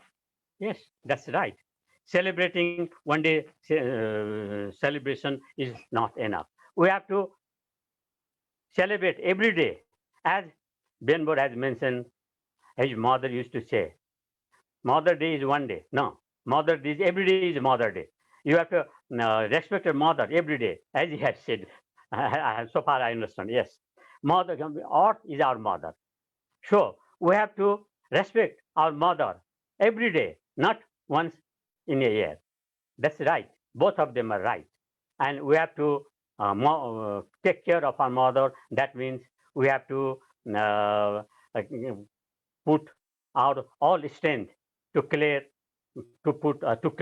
the situation of the country and put our atmosphere clean, and the sky should be clear and we can breathe so nicely. So pure air we can breathe. We can breathe pure air. That is the situation. That should be the condition in our country. We have to respect our mother daily. And also our Mehta, our international speaker, Senior Dr. Mehta, has also mentioned, should be, we have to done such kind of program, such kind of seminar, webinar within our neighbor countries, not within our country. It should be done within our country. That's right. Yes, the air flows from one country to another. And yeah, we have got, sand rain one day. We are surprised how it came. There was a dust and rain outside when we got up in the morning, and we surprised how it came. Later on, we knew it was from Rajasthan. It was the wind that brought sands and water together. That's why we have to conduct meetings, seminars within our countries, within our neighbors, and carry out the programs. How could we improve the situation of environment within our neighbor countries? That's right. I thank you for your suggestion. And also, Mehta told us we have to bring together not only lawyers, we have to bring people from different fields like member of parliament and other experts when we conduct such seminars. That's right. I'm not the expert of the environment. The environment experts should come and they should say how we could improve the situation in the country. The environment could be improved. They will give us idea. And the Environment Commission, we work together. How could we suggest to the government, giving the points? What would be the measures we could suggest to the government to put clean and clear our environment? That is right.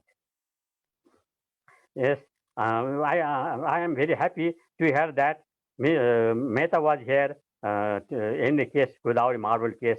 I think he was here to give suggestion to our friends. That's good. I have also seen the situation of Godavari Marble case, the case of Godavari, the destruction of this climate, and also destruction of trees, cutting of the trees, erosion, land erosion, something like that. That's not good, and that's not good for the people who are living nearby the jungle, nearby the forest. That's good. I'm happy to know, as our Senior Advocate Mena said, yes, the constitution of Nepal is perfect in relation to environment. The provisions are enough.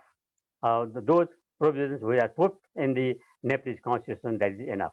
I also understand if we could follow those provisions mentioned in the condition in our constitution, we will be able to keep our country neat and clean and environment fine.